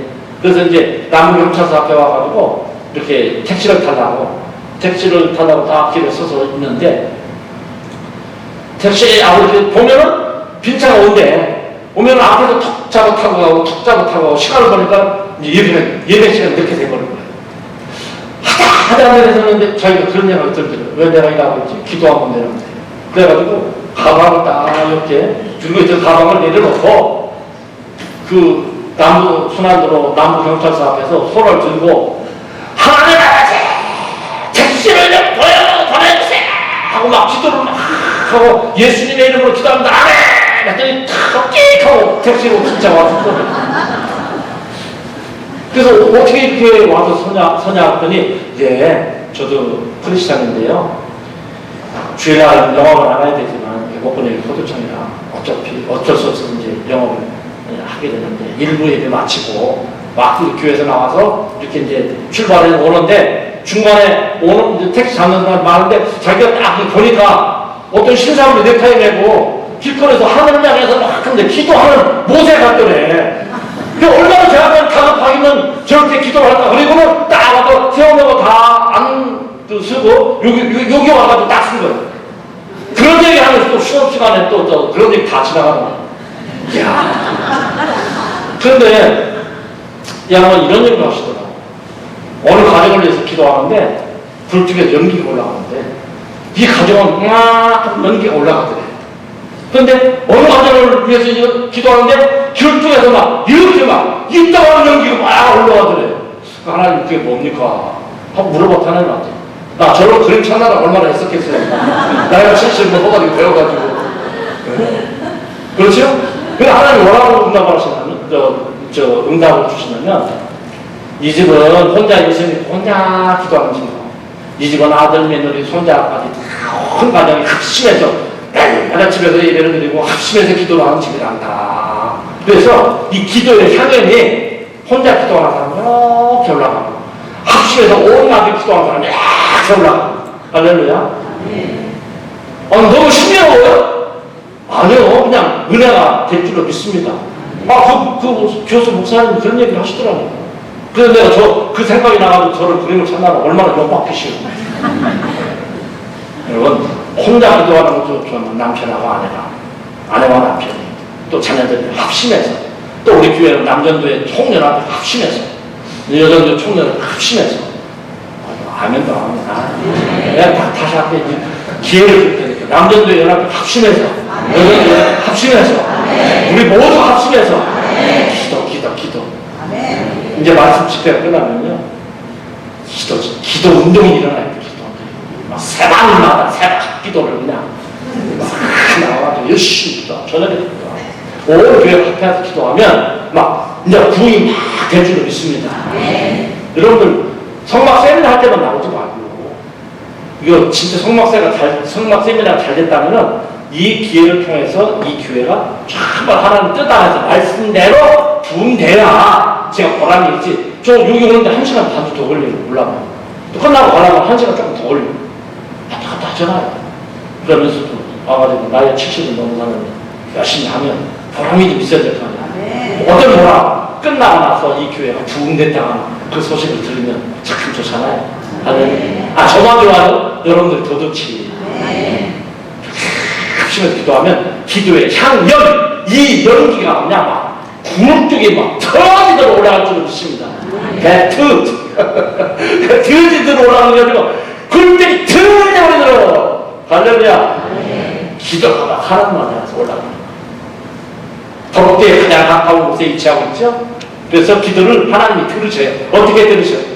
저런 그림도 찾으려고 내가 노력을 많이 했지. 이렇게 기도가 막 걸다가 하나님이 귀를 기울이시는 이렇게 했다. 안 잃어버리겠죠? 여러분들 기도하면 하나님이 안 들으시는 게 아니라 하나님이 큰 귀를 딱 기울이시고 있는 거. 좀 여러분 머릿속에 딱 집어넣으세요. 나 이거 천하라고 욕하셔. 분양단에 사는 향기로운 향을 사라고 하는데 소합 향을 사. 인도에 달아나는 향나무, 저절로 향이 나는. 근데 기도를 억지가 아니라 자발적으로 해야 된다. 그러니까 이런 얘기도 막 좀 유익하게 재밌게 하고 싶은데 지금 이렇게 가죠. 나가면 홍해 연안에 조개 껍질로 빠가지고 있다는 거예요. 그러니까 기도는 자아가 부서지고 깨지는 그런 기도, 야곱과 같은 그런 야곱강가의 야곱처럼 자아가 부서지고 깨져야 돼요. 풍자야 고보나무에서 나온 상으로 소독제로 사용하는데 우리 속에 있는 모든 죄악의 독소들을 제거하는 기도. 유향, 악취를 제거하기 위해서 시체에 바르는 향, 이게 회개의 기도라고 말할 수가 있죠.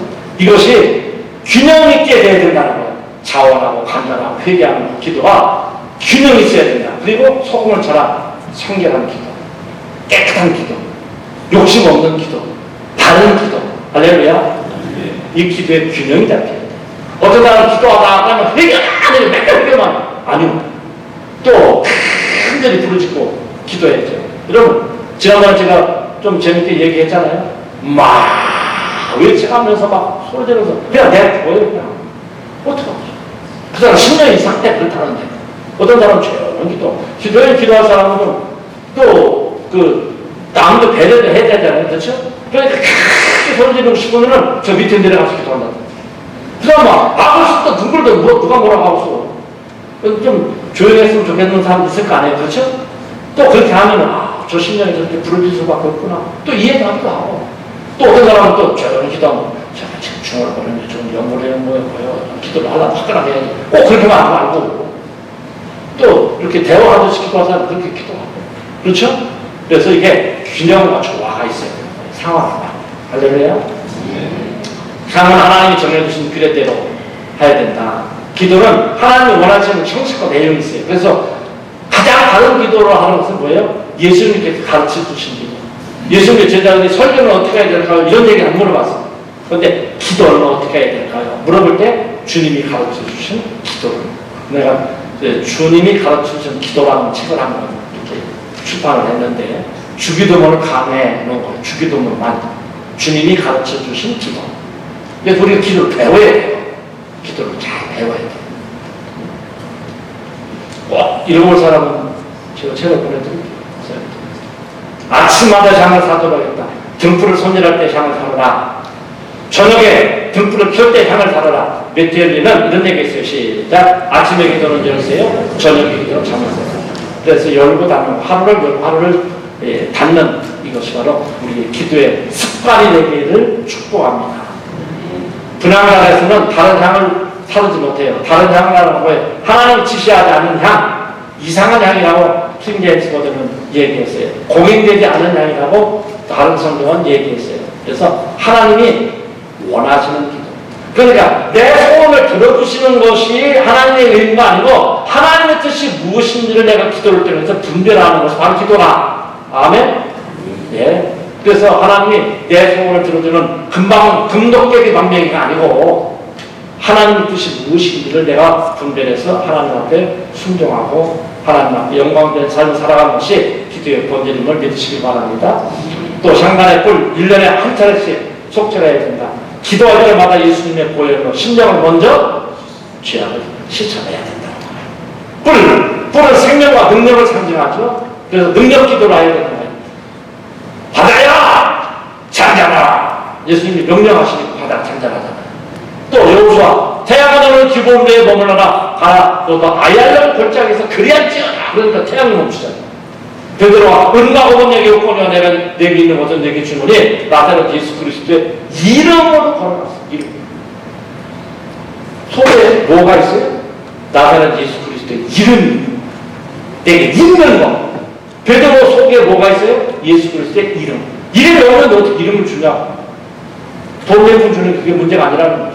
근본적으로 해결할 것은 뭐예요? 예수의 이름. 일어나. 향을 하나님만 위해서 만드는 것. 냄새 맡으려고 향을 만들면 끊어질 것이다. 죽을 것이다. 저만 죽는 게 아니라 완전히 그 자손이 다 그냥 백성 중에서 끊어질 것이다. 그래서 마리아에게 기도하는 것은 대단히 잘못된 거예요. 우리는 예수 그리스도의 이름으로 하나님 앞에 나가서 기도해야 될 줄 믿습니다. 그 다음에 휘장. 자, 뭐 그냥 땅을 보실만 하죠? 두 가지만 모았는데 휘장하고 법계 요 두 가지만 하면 계획된 강의가 마쳐져요. 휘장은 출애굽기 26장 31절 33절인데 자 한번 읽어보십시다. 출애굽기 26장 31절로 33절.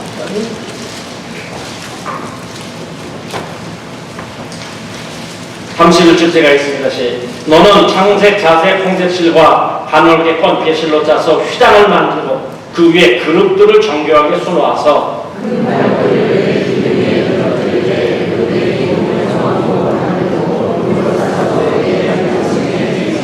같이 씁니다. 그 휘장을 갈고리 아래에 늘어뜨릴 후에 증거계를 그 휘장 안에 들어놓으라. 그 휘장이 너희를 위하여 성소와 지성을 드러냅니다. 다음에 자 여기 보시면 이제 여기가 성소고요.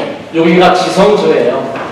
지성소인데 이 휘장을 치기 위해서는 여기 기둥이 하나, 둘, 셋, 넷 희미하다고 사람을 있죠. 저쪽 그림 잘 보이는데 여기는 기둥이 5개고요. 이 성소 문을 들어가는 데는 이 여기는 4개의 기둥이 있어요. 그래서 여기 은받침을 이 4기둥에 2개씩 8개를 만들고 여기를 또 어디 널판 마흔 4개에다가 48개니까 널판이 96개 은받침에다가 여기 기둥 받침 4개 100개 은받침을 만들라 그랬죠?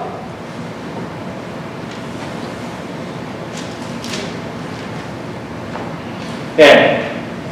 이 휘장은 여기 성소와 지성소가 있는데 성소와 지성소를 이렇게 가르는 이런 커튼을 말하는 거예요. 커튼.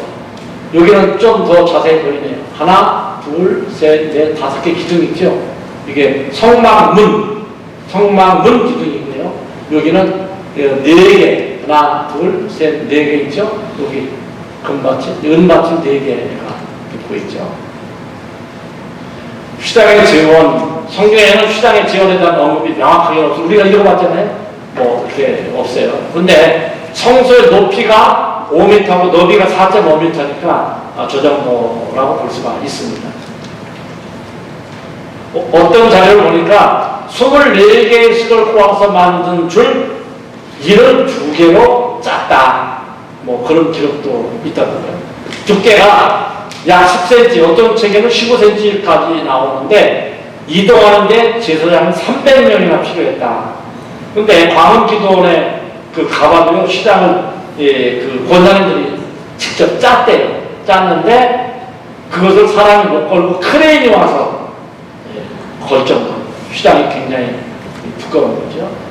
근데 법궤를 운반하는 고아차순들 인물을 보면은 고아차순이 회막 안에 지성물에 대하여 할 일은 이러하니라.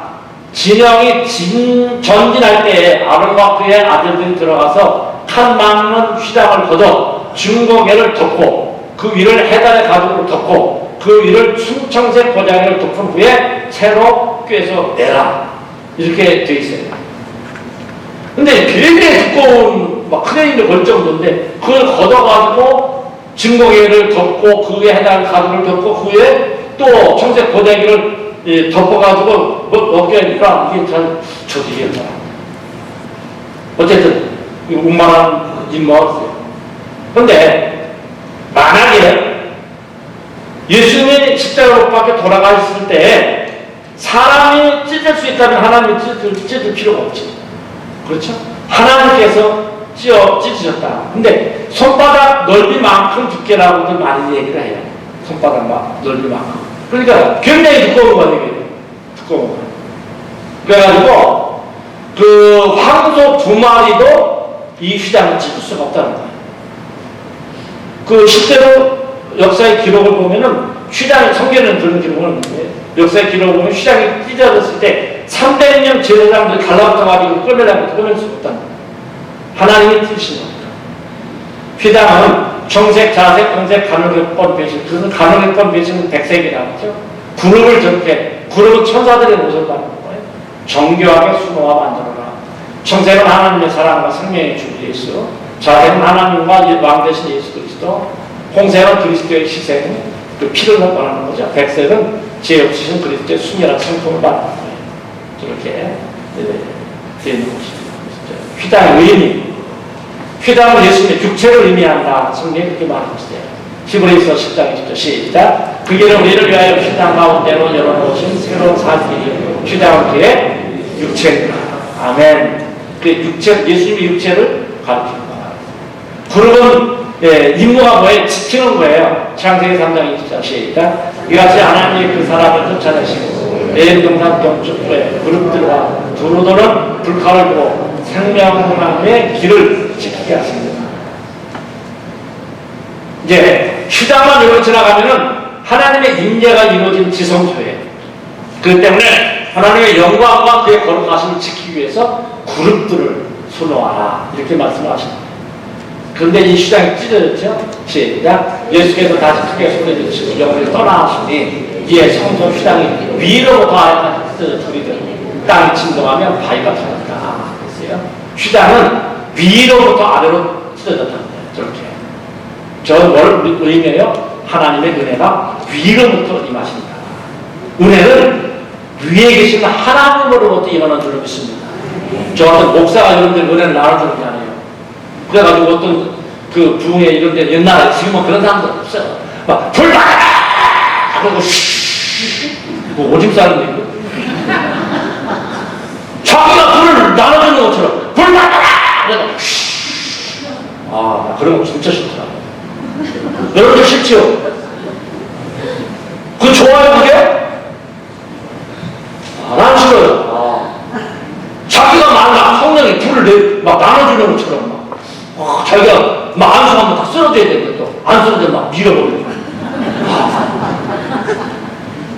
물론, 성령이 강력하게 임재했을 때 왜 사울이 막 쓰러져가지고 눈도 보이지 않고 막 이랬었잖아요. 그거 부인하는 건 아니잖아요. 어느 교회 갔더니, 금가루가 쏟아졌대. 그래요? 금가루 좀 모아가지고 나 좀 주워 선교하게. 금리빨이 됐대. 그 이빨을 뽑아. 절대로 금리빨이 아니야, 금리빨이야. 이상한 얘기 들어요. 그게 또 신비롭다. 여러분, 그런 데에 속지 마세요. 그러면, 그런 얘기하면, 이런 얘기하면은, 목사님, 영적 체험이 없어서 그런다. 아니요. 절대 그런 데 실험되지 마세요. 진짜요. 성령이 임하시면 큰 칼을 쏟아지면 성경에 어떤 몇 절에 있는지 갖고 와봐요. 그럼 내가 믿을게. 그런 거 아니야. 그건 아니라고 설명이 됐잖아. 교계에서도. 잘못된 거라고. 내가 본 천국, 뭐 이런 잘못된 거라고. 큰 발자국으로 천국이 있다고. 그런 불안을 쳤다. 휘장은 단번에 찢어졌어, 단번에. 그래서 이 뜻을 따라 예수 그리스도의 검을 단번에 들으심으로 말미암아 우리가 거룩함을 얻었노라. 아까 목사님 기도하시기 전에 성경을 읽으셨죠? 히브리서 10장 14절 다시 우리 같이 읽습니다. 시작. 그가 거룩하게 된 자들은 한 번의 제사로 영원히 온전하게 하셨습니다. 세 단어가 중에 한 번, 단번에, 옛날 성경은 단번에 그랬어요. 한 번에 영원히 온전하게. 할렐루야. 그래서 이제는 구약의 제사를 반복할 필요가 없이 예수님께서 친히 속죄 제물을 대해서 주셨기 때문에 그걸 믿으면 이건 여러분 내가 했잖아. 제사는 임시로 하나님을 만나는 제도다. 임시로 하나님을 만나는 제도가 제사예요. 그런데 이제는 임시로 만나는 게 아니라 항상 그 길이 열려져 있는 줄로 믿습니다. 시작이 뜯어짐으로 화목하게 되는 것이 시작. 그는 우리의 박혀는 신지라 둘로 하나를 만드사 원수된 것 곧 중간에 막힌 남을 자기 육체로 하시고 법조문으로 된 계명의 율법을 폐하셨으니 이런 이 둘로 자기 안에서 한 세 사람을 지어 화평하게 하시고 또 십자가는 이 둘을 한 몸으로 하나님과 화목하게 하려 하십니다. 원수된 것을 십자가로 소멸하시고 또 오셔서 먼 데에 있는 너희에게 평안을 전하시고 가까운 데에 있는 자들에게 평안을 전하셨으니 이는 그로 말미암아 우리 둘이 한 성령 안에서 아버지께 나감을 얻게 하려 하심이니라. 이제 무슨 얘기인지 잘 이해가 되시죠? 어떤 사람은 끄떡끄떡 하는 거예요. 아니, 지금도 멍 때려도 하는데. 믿습니까? 이 말씀이 이해가 잘 됐지, 언제? 그, 해역 성전에 보면은 어떤 이방인도 이 다단에 들어오면서 금한다, 이런 자는 사형에 처한다, 이런 글귀가 해역 성전 안에 있다. 그러니까 이방인이 들어갈 때도 있고, 여인들이 들어갈 때도 있고, 유대인이 들어갈 때도 있거든요. 그래서 예수님 십자가에 죽으심으로 유대인과 이방인이 하나가 됐어요.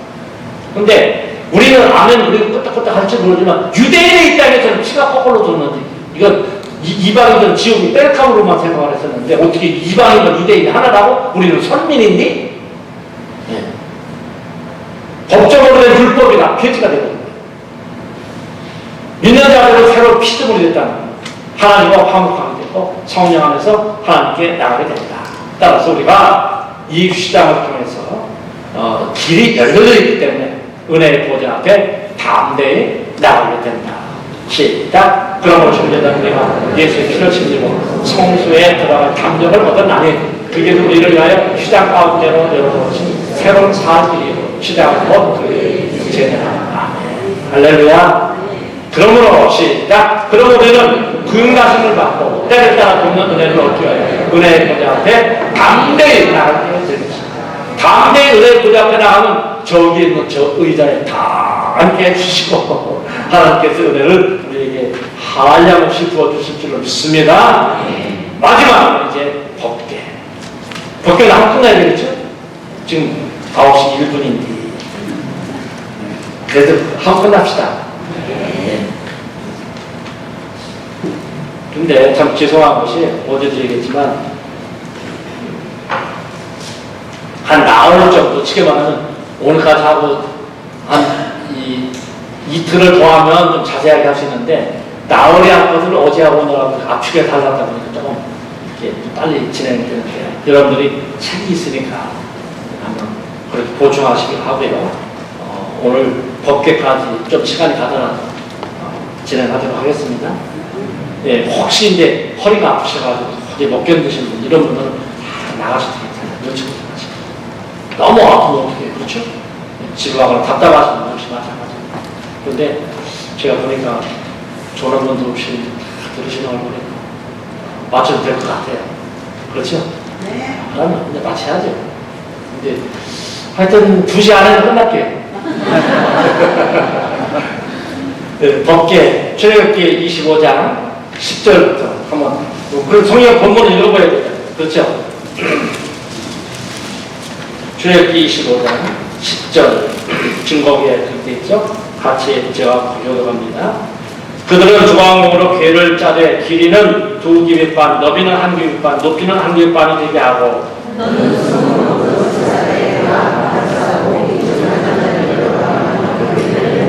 금고리 넷을 부어 만들어 그 네 발에 달게 이쪽 2고리에 이쪽에 2고리 저쪽에 2고리를 달며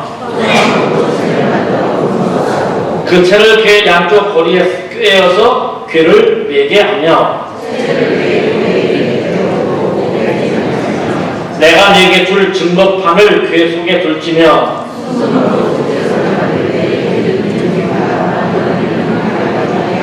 금으로 그릇 둘을 속재서 2 끝에 쳐서 만들되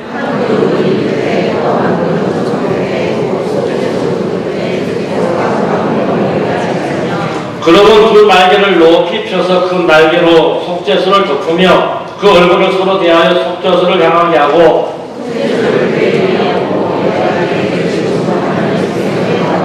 같이 있습니다. 거기서 내가 너와 만나고 속죄소 위 곧 증거기 위에 있는 2 그릇 사이에서 내가 이스라엘 자손을 위하여 내게 명령할 모든 일을 내게 이르리라. 아멘.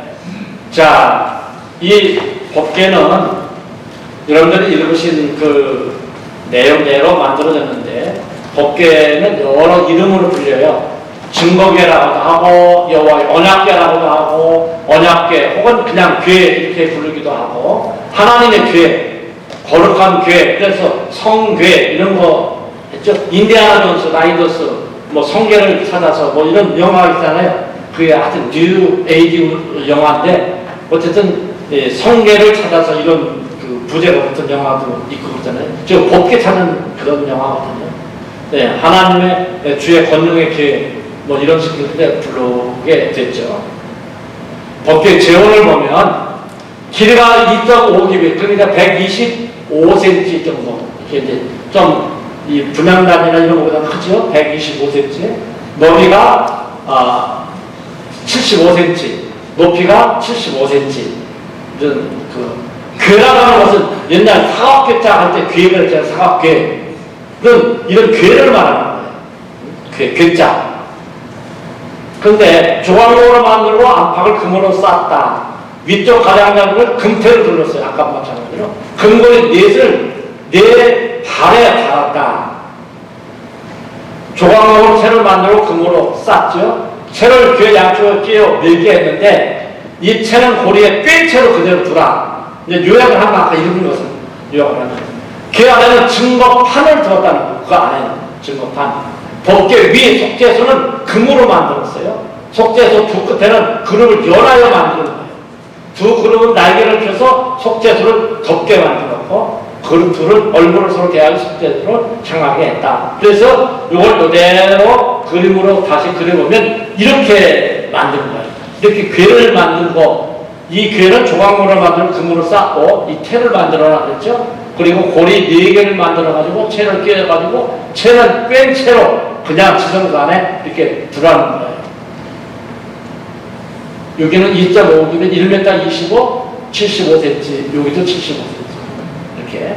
그리고는 이 뚜껑이라고 말할 수 있는 부분 있잖아요. 뚜껑. 뚜껑에다가 이 두 그룹을 이렇게 연하여 만들어라는 것은 이 괴가 이렇게 만들어지면은 그 뚜껑을 덮여야 될 거 아니에요. 그 뚜껑에 이렇게 양쪽에 달려서 두 그룹을 쳐서 이 정금 등대처럼 쳐서 만들다. 그룹을 쳐서 만들고 날개를 펴서 이 여기를 덮으라는 거예요. 두 그룹. 무슨 얘기인지 알겠죠? 대충 이런 그 모습을 머릿속에 이제 넣으시고 말씀을 나눕시다. 금고는 넷을 부어서 발에 달게. 그래서 이 그림은 위에 이렇게 채 매는 것이 있는데 이런 그림도 있더라고요. 뭐 꼭 저 말씀에 따라서 이제 상상하고 저런 것을 이렇게 그렸기 때문에 이게 맞다 저게 맞다 이렇게 말할 수는 없지만 하여튼 25장 10절에 보면은 금고리 넷을 부어 만들 때 그 발에 달게 그런 말씀에 입각해서 이런 그림도 있는 것을 제가 발견을 했어요. 그럼 법제가 어떤 교훈을 주느냐? 하나님의 임재하는 장소에 시작. 성막을 세운 날에 구름이 성막, 곧 증거의 성막을 덮었고 저녁이 되면 성막 위에 불 모양 같은 것이 나타나서 아침까지 이르되. 그래서 밤에는 저렇게 됐죠. 그래서 이 성막은 하나님이 우리와 함께 거하시는 곳인데 특별히 어디에 계시냐? 이 법궤가 있는 지성소 위에 밤에는 불 모양의 기둥이 낮에는 구름 모양의 기둥이 저렇게 있어서 하나님이 지금 우리와 함께 하신다. 하나님이 우리와 함께 하신다는 얘기가 뭐예요? 임마누엘. 그래서 임마누엘이라고 하는 이름의 뜻이 하나님이 우리와 함께 계신다 그래가지고 아기 예수님의 또 다른 이름이 임마누엘. 그러니까 성막이라고 하는 것은 한마디로 얘기하면 감추어진 예수님의 모형과 그림자라 이렇게 말할 수가 있는 거예요. 하나님이 우리와 함께 하시기 위해서 이 땅에 오신 하나님은 예수님이시다. 하나님이 우리와 만남의 장소가 된다. 22장 굉장히 중요한 말씀이죠. 시작. 거기서 내가 너와 만나 속죄소 위 곧 증거계 위에 있는 두 그룹 사이에서 내가 이스라엘 자손을 위하여 네게 명령할 모든 일을 네게 이르리라. 여기가 은혜의 보좌라고 했잖아요. 그렇죠? 거기서 내가는 누구예요? 하나님. 너는 누구예요? 모세를 말합니다. 그러니까 아론의 반찬을 쫓은 대제사장만 늘어놓는 게 아니라 모세는 예수 그리스도의 모형과 그림자로서 나와 같은 선지자를 세울 것이다. 나와 같은 선지자는 예수를 말하는 거거든요. 그렇기 때문에 모세는 항상 하나님을 배울 수 있는 특권이 있었다는 거예요. 그래서 모세는 특별한 대제사장이다. 이렇게 말씀하는 거예요. 자, 지금 내가 설명한 얘기가 바로 이런 얘기죠. 그렇죠? 네, 수시로 모세는 지성소에 출입을 했고 나와 같은 선자를 세울 것이니 네, 누구든지 그 선자의 말을 듣는 자는 백성들이 멸망하지 않는다. 바로 예수님을. 그래서 이제 대제사장이 이렇게 지성소에 들어가서 하나님을 만나는 모습들 이런 그림으로 이렇게 볼 수 있잖아요. 그런데 이런 그림은 잘못된 그림이라 그러지. 네, 어제 말씀을 드렸죠? 대제사장이 지성소에 들어갈 적에는 화려한 대제사장이 옷을 벗고 이 모자를 다 벗고 목욕하고 세마포 옷을 입고 세마포 띠를 띠고 세마포 관을 쓰고 들어가는 거예요. 그래서 정확한 그림은 저런 그림이 맞는 거고, 이런 그림은 그냥 뭐 틀렸다 말했다 이렇게 얘기하기보다는 대제사장이라 하는 것을 부각시키기 위해서 저렇게 그랬을 것이다. 나는 그렇게 이해를 했죠. 이해를 하는데 실제로는 지성소에 들어간 대제사장 저런 복장으로는 들어갈 수가 없다. 여러분들 이제 무슨 얘기인지 알겠죠? 네.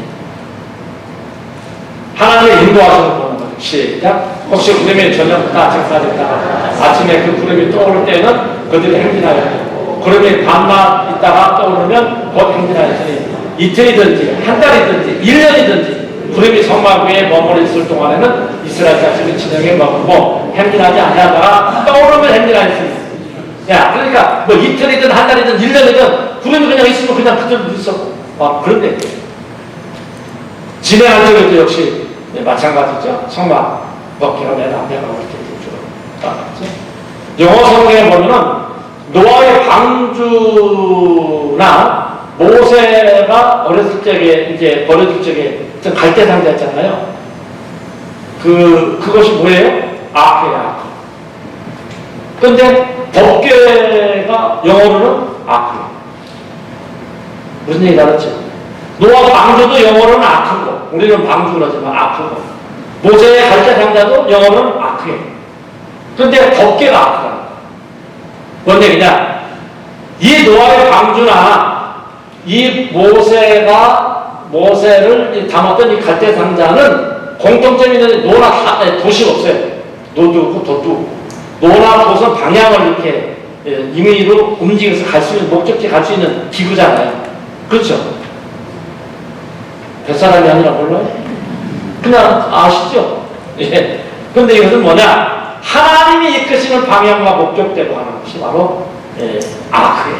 그래서 우리 하나님은 앞서가시는 하나님이라는 거예요. 시작. 내가 너보다 앞서가서 험한 곳은 평탄하게 하고 논문을 쳐서 부수며 주의 빗장을 꺾고 내게 흑암등의 보화와 은밀한 곳에 숨은 재물을 주어 내 이름을 부르는 자가 나 여호와 이스라엘의 하나님을 내가 알게 하리라. 고레스 얘기 하나님 말씀하신 겁니다. 고레스 얘기. 하나님은 내 앞서간다. 그러니까 이 그림을 보시면 이 소몰입꾼 카우보이 있잖아요. 말을 타고 뒤에서 몰잖아요. 그런데 선한 목자는 앞에서 저렇게 양떼를 인도해 가는 거예요. 몰입꾼이 아니라는 거죠. 그렇죠? 몰입꾼이 아니다. 예, 법궤 하나님의 승리케 하시는 걸 볼 수 있어요. 시작. 교회가 떠날 때에는 모세가 말하되 여호와여 일어나사 주의 대적들을 흩으시고 주를 미워하는 자가 주 앞에서 도망하옵소서. 이게 전쟁에 나갈 때도 법궤를 이렇게 들고 나가면 승리했었는데 믿음도 없이 들고 나갔다가 뺏겨버렸잖아요. 그러니까 저렇게 법궤가 지성소를 떠날 때에는 항상 파란 보자기에 쌓여 있다. 그러니까 그 그림을 보면은 나중에 나옵니다. 예, 하나님이 함께하는 다윗과 골리앗 얘기가 나오죠. 하나님이 함께하는 자가 승리한다. 애가 의리 없어요. 장수도 애들이 없어. 이 골리앗은 그 규격대 나오면 3m가 넘는잖아. 키가 별로 놀라지도 않는데. 이 다윗은 17, 8살에 아주 소년이었잖아요. 그런데 그 칼, 방패 이런 건 없어도 저렇게 물맷을 하면 하나님이 함께 하시니까 이기는 거죠. 시작. 다윗이 블레셋 사람에게 이르되 너는 칼과 창과 단차 하나 내게 나아라. 나는 나의 여호와의 이름으로 곧 내가 모여가는 이스라엘 군대 하나님의 이름으로 내게 나아라. 다윗이 이겼지요. 또 기적의 역사가 일어나는 거예요. 시작. 요단의 곡식 거두는 시기에는 항상 언덕에 넘치더라. 궤를 맨 제사장들의 요단강의 이르러 궤를 맨 제사장들의 발이 물가에 잠기자 곧 위에서부터 흘러내리던 물이 그쳐서 사르단 가까운 매우 멀리 있는 아담스고 변두리에 일어나 한 곳으로 쌓였고 아라바의 바다 연해로 향하여 올라가는 분은 온전히 끊어짐에 백성의 여호와를 건너갔어요. 자, 저렇게 홍해 바다를 이스라엘 백성들이 건너갈 적에는 모세가 지팡이를 들어서 홍해를 가르칠 때 동풍이 불어서 물이 쫙 갈라지고 갈라진 사이를 주체와 건넜죠. 어떤 주일학 선생님이 모세가 지팡이를 들어가지고 막 홍해를 쫙 치기 쫙 갈라져가지고 딱 치지 않고 홍해를 향해서 밀라 그랬어요. 성경은 바로 애들에게 가르쳐야 되는데 큰 군데 가지고 지팡이 들어서 막 홍해를 쳤더니 쫙 갈라. 물론 갈라진 그 홍해 바다를 건너갔죠. 근데 요단강을 가는 건너쪽에는 물이 지금 저렇게 흐르고 있어요. 흐르고 있는데 법궤를 민 제사장들이 발을 밟는 순간 쫙 갈라지고 또 밟는 순간 쫙 갈라지고 갈라져 온 홍해를 건너가는 게 아니라 물이 흐르는 거기를 믿음으로 밟을 때 할렐루야 믿음으로 밟을 때 갈라지는 게 있습니다. 여러분 법궤 잘못된 그림은 저렇게 미국에는 이런 그림들이 많아요.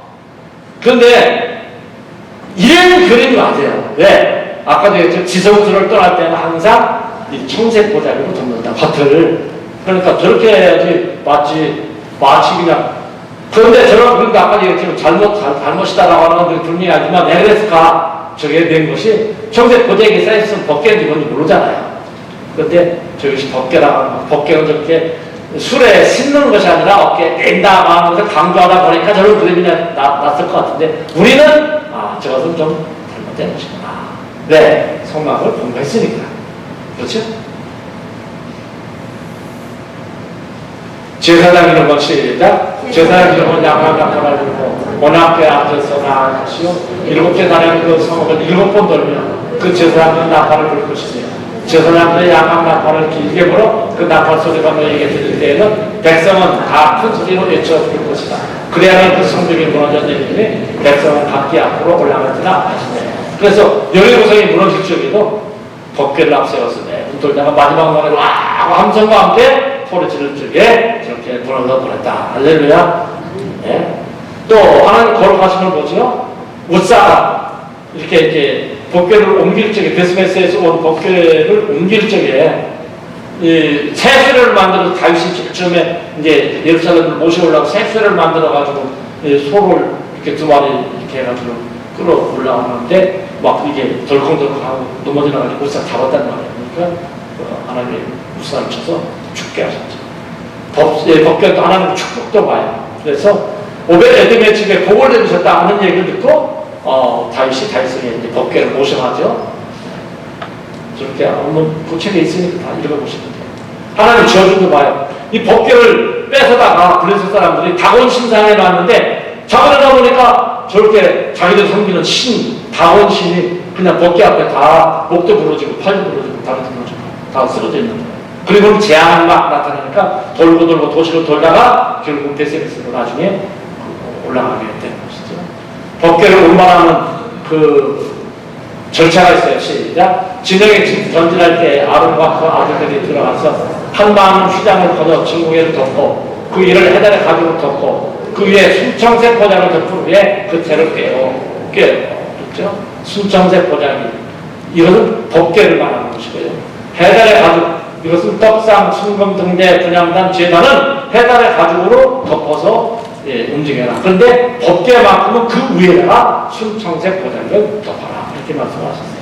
그래서 아까 얘기한 대로 저런 그림은 잘못된 그림이고 순청색 보자기를 덮어야 법궤를 원하는 그림이다. 법궤 안에 넣는 것은 증거판이에요.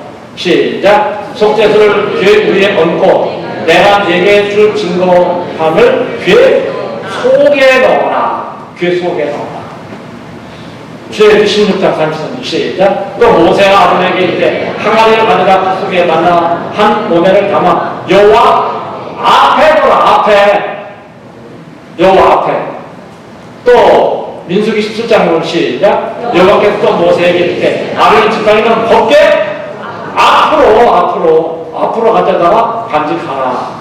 그래가지고 법궤 안에 이렇게 아론의 쌍난 지팡이, 언약, 두돌판, 또 만나는 그 망아리 이것이 들어있는 그림은 이건 잘못된 것이고 이 금아리하고 아벨상 지팡이는 밖에 나와 있고 이 법궤 안에는 증거의 두 돌판, 십계명 두 돌판만 있는 그림이 사실은 맞은 거예요. 왜 맞냐?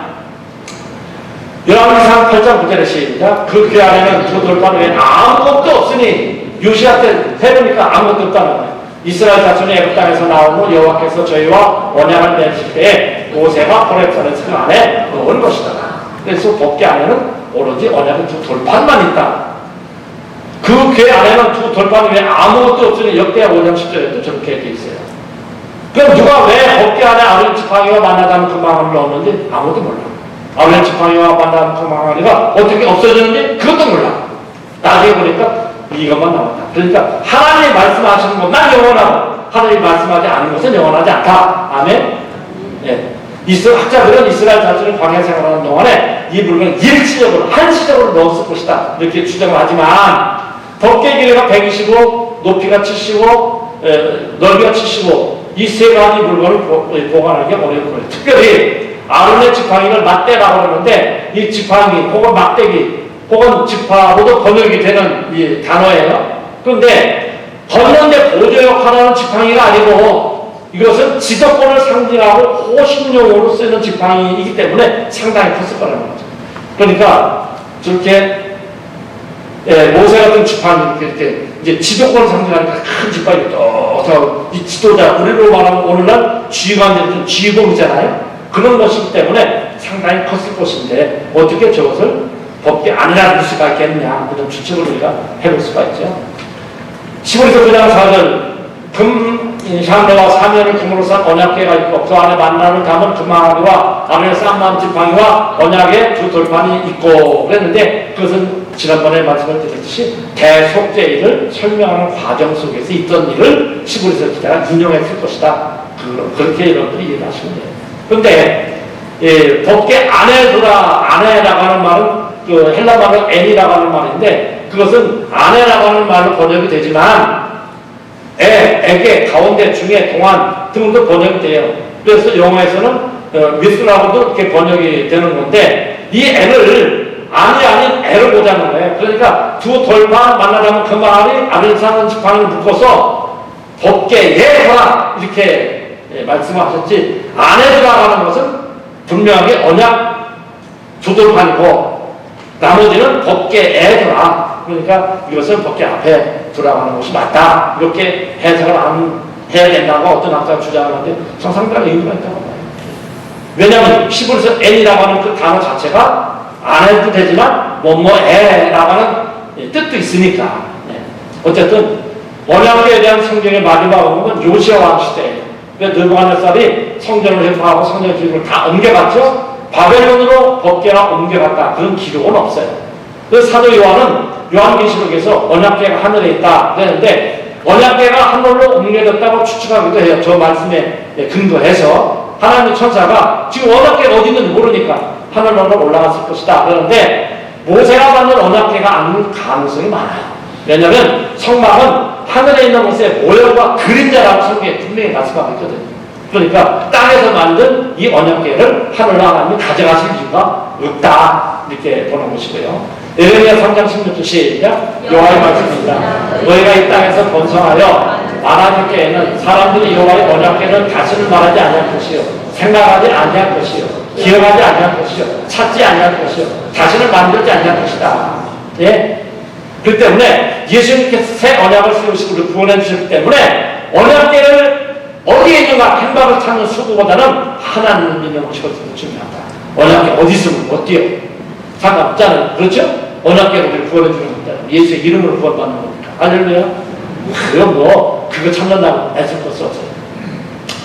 그러면 만나가 뭐냐? 아벨 쌍은 지팡이가 뭐냐? 고크가 지금 하고 같이겠어요? 만나라는 것은 이름이 만나라는 는 뜻이 이것이 무엇이랴? 그렇지. 만나가 뭐예요? 이것이 무엇이냐? 처음 보는 겁니다. 이것이 무엇이냐? 이 말의 히브리어 단어의 의미가 바로 만나. 가스가 맛은 끓여서 과자 같고 작고 둥글면 소리 나더라. 근데 이 만나에 대해서 성경은 하늘에서 내려준 양식이래요. 내가 너희를 위하여 하늘의 양식을 비같이 내리니 비같이 내렸다. 이것은 풍성한 하나님 은혜를 말하는 것입니다.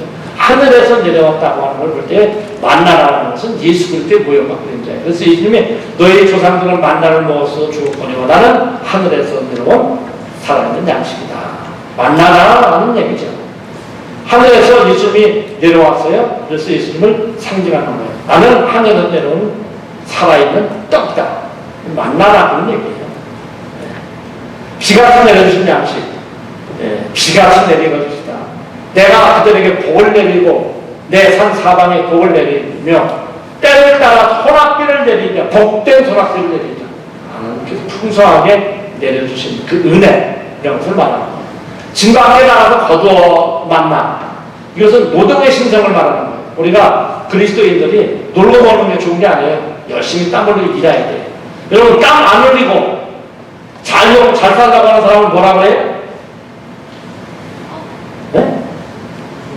불안장은, 저 불안장 같은 놈, 뭐, 안 해볼 자, 땀 한 자, 물이 담자요. 불안장이라는 말이, 시방 무슨 얘기인지 알겠어요? 땀 안 흘리고 먹고 살려고 하는 놈이 불안장이라니까. 저 옛날에 뭐라, 저 불안장 같은 놈은 불안장인 거예요. 공짜로 먹으려고 하는 거. 은혜를 받긴 받아야 되는데 가만히 앉아가지고 은혜가 되나. 열심히 나오야 은혜를 받지. 할렐루야. 여러분 땀 흘리고 나오시면 감사해요. 여러분들 저도 불안하다 나와가지고 은혜를 받으니까 노동 신정한 걸 믿습니다. 만나는 날마다 거둬야 되는 거예요. 날마다 우리에게 날마다 인정을 양식을 주시고 날마다 은혜를 보좌 앞에 나가길 바랍니다. 아이고 몇세 동안 나가서는 걔 얼마나 또 더 나가. 이렇게 하지 말고 내일도 나오고 모레도 나오고 열심히 나와서 기도하시고 은혜 받을 수 있기를 축복합니다. 아이고 난 이제 여섯 번 나가지고 너무 힘들었으니까 앞으로 4주는 빠져야지. 그렇게 하지 말고 날마다 안식일 내리지 않았어요. 왜?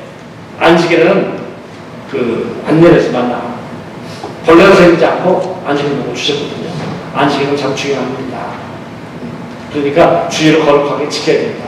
가족수만큼 만남 얻었어요. 하나님이 세우신 직접 세우신 두 기관인데 가정과 교회예요.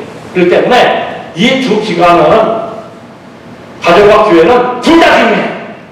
교회가 중요하냐 가정이 중요하냐 따질 수가 없어.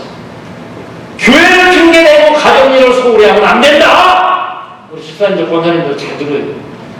교회를 핑계대고 가정 일을 소홀히 하면 안 돼. 믿습니까? 가정을 또 핑계대고 또 교회 일을 기울여 하면 안 된다고 또. 그러니까 가정 일도 열심히 하면서 교회 일도 열심히 하고 교회 일도 열심히 하면서 가정도 잘 돌보고 나보다 10배는 그죠. 어떤 사람은 게을러서 못하고 게으른 건 영적 질병이요. 가족수만큼 거둔다. 누구든지 자기 친족을 돌보지 않는 가족을 돌보지 않는다는 믿음을 대반하냐 불신자보다 더 악하다. 그러니까 여러분 남편들은요 가족들을 잘 이렇게 부양할 수 있도록 열심히 땀 흘리고 일하고 또 그 부인들은 열심히 남편을 내조하고 자녀들을 잘 양육하고 살림을 잘 이끌어라. 예수 믿는 사람들은 참 부지런해요. 그리고 지혜가 있어요. 또 부지런함과 지혜는 어디에서 와요? 하나님의 말씀으로부터. 알렐루야. 그러니까 하나님을 잘 믿고 말씀을 잘 받고 순종하면 복된 과정이 될 줄 믿습니다. 공평하게 주시는 하나님의 양식. 많이 거둔 자도 남지 않고 적게 거둔 자도 모자라지 않았다. 이런 많이 듣던 얘기잖아요. 하나님 공평하신 하나님. 성령이 시인이라고 뇌성마비가 돼가지고 뭐 하나님 그러면 우리는 하나님 그러는데 그냥 말하면 이래요. 그러면서 손으로 그칠 모습이 발바닥가 돼가지고 대나발 공평하신 하나님이 그래서 그걸 그렇게 잘합니다. 나 가진 책, 나 남에게는 지식이 없고 나 남에게는 건강 없지만 나 남이 못 본 것을 봐. 나 남이 갖지 못한 걸 가져. 눈물 공평하지 않아. 볼 때마다 하나님 공평하지 않았음이라면 내가 그냥 고지를 듣겠는데 하나님 소리를 못해가지고 자기 스스로 고치를 못해 누가 들여다보면 일하고 있는데 그분 일에도 공평하지 하나님. 근데 손님 좀 모자라고 막 하나님한테 원망하고 불평하고 짜증내고 막 짜증내요. 그래서 썩었어요. 하나님은 내가 보기엔 공평하신 하나님이십니다. 인정하고 고백할 수 있게 축복합니다. 절대로 원망하지 말고 불평하지 말고 전화 여러분들 여러분들만 해당되는 얘기가 아니고 나도 그래. 목사나 틀린 아무것도 똑같아. 원망하고 불평하지 말고 하나님 공평하신 줄을 믿고 범사에 감사할 수 있게 축복합니다. 공평하신 하나님 저를 딱 해가지고 나에게 아주 공평하게 모든 은혜를 주시는 줄로 믿습니다. 이번에도 공평하게 은혜를 베풀어 주신 줄로 믿습니다. 누구만 은혜 더 받고 나한테 이거 두세 가지 말고 내게 주시는 은혜가 있을 줄로 믿습니다. 일찍 나가서 거둬야 돼. 해가 떨어지면 다 쓰러져 버렸어요. 게으름 나한테 영적 질병이라고 했잖아요. 절대로 여러분이 나는 게으르다 그런 소리 하지 마세요. 진짜 게으르지. 복된 양식은 만나. 주의 귀에 있는 말씀 시작. 이스라엘 백성의 그 이름을 만나라 했어요. 까지도 않고 시고 맛은 섞은 마다한다. 근데 마음이 상하자. 이게 사는 음식. 그러면서 원망하고 불평하고 짜증내고 왕짜증내고. 여러분요 신앙생활에서 가장 주의해야 할 그 영적 질병 이것이 하나님을 대적하는 거, 원망하고 불평하는 거 이런 것들이 너무 좋지 않은 영적 질병. 그러므로 절대 우리 속에서 원망이 나오지 않도록 할 수 있게 되길 축복합니다. 누구 때문에 되니까 뭐 때문에 다 그러지 마. 내 탓이요. 그렇지. 해외 신자들이 잘하는 거 왜? 옛날에 차 그 뒤에다 우리는 물고기 맞고 예수 그리스도 하나님의 아들 주세요. 그 뜻이 익투스라에 물고기 붙이고 다녔잖아요. 천주교 신자들은 내 탓이요. 그러면 새치기 싹 봐. 그럼 네 탓이다. 그런데 내 탓이요. 자꾸 하면서 원망하고 불평하지 말고 하나님께 믿음으로 살게 되길 바랍니다. 왜? 이스라엘 백성들은 큰 말씀 원망해요. 불평해요. 광야생활 같은 우리 인생들이, 우리 신자들이 원망하고 불평하지 말고 사에 감사하며 살 수 있게 축복합니다. 이게 성막 배운 사람이 사용할 태도예요. 바울은 신령한 음식이라고 했죠. 모세에게 속하여 다 구름 아래 바다에서 홍해 바다 사건을 다 같이 세례받았다는 거예요. 만나 신령한 음식이라는 거예요. 예수 그리스도를 상징하는 것이죠. 40년 동안 광야에서 먹었어요. 40년 동안 의복에 헤어지지 않냐고 내 발에 부르지 않았다. 그러니까 광야 같은 세상은요 한마디 따라합시다. 기적의 삶이다. 할렐루야. 오늘 광야 같은 이 세상을 살아가는 저분들의 삶은 기적의 연속이에요. 할렐루야. 우리가 살아가는 이 자체가 기적이에요. 저 이제 72살밖에 안 먹었는데 저 어렸을 때도 밥 굶어가지고 부하나 죽는 사람들 그냥 봤어요. 내 눈으로 봤어요. 그런데 지금은 얼마나 사람을 잘 살아요. 아까 얘기했던 신학대학 교수님이 미국은 학교 수행에도 차 타고 왔다가 자가용 타고 왔다가 자가용 타고 간다 하니까 뻥같이 생각하지. 근데 우리는 지금 다 그러는 한 집에 두세 대씩 있잖아요. 차가 얼마나 잘 살게 됐어. 이게 하나님 은혜는 기적이에요. 세계가 지금 우리를 바라보고 있잖아요. 참 우리 믿음 안에서 더 선교하고 전도하고 그래서 참 우리 모든 백성들이 하나님 앞에 감사할 수 있는 그런 날이 속히 올 수 있게 되길 축복합니다. 40년의 삶은 기적의 삶이다. 할렐루야. 만난 정신 목적이요 뭐요? 사람이 떠오르면 하는 게 아닙니다. 하나님의 입으로부터 나오는 말씀으로 사는 것을 교훈하기 위해서. 예수님도 분명히 말씀하셨죠. 아론의 쌍은 지팡이, 법궤 안에 있는 증거판, 법궤 앞에 아론의 쌍은 지팡이와 만나 항아리가 있다. 법궤 안에는 그리고 이 뭐예요? 율법서. 이것은 법궤 곁에 둬라. 우리가 아까 성경을 읽었죠. 법궤 곁에 둬라. 그러니까 하나님의 말씀을 날마다 우리 곁에 두고 읽어야 될 줄 믿습니다. 민수기 16장, 17장에 보면은 고라, 다단, 아비람 이런 사람들이 이제 모세를 대적하잖아요. 심판하셔요. 그래서 불로 심판해가지고 그런데 그걸 끝나고 내는데 온 회중이 들고 일어나. 그래서 하나님이 멸망하시려고 연병을 주어서 14,700명 죽어.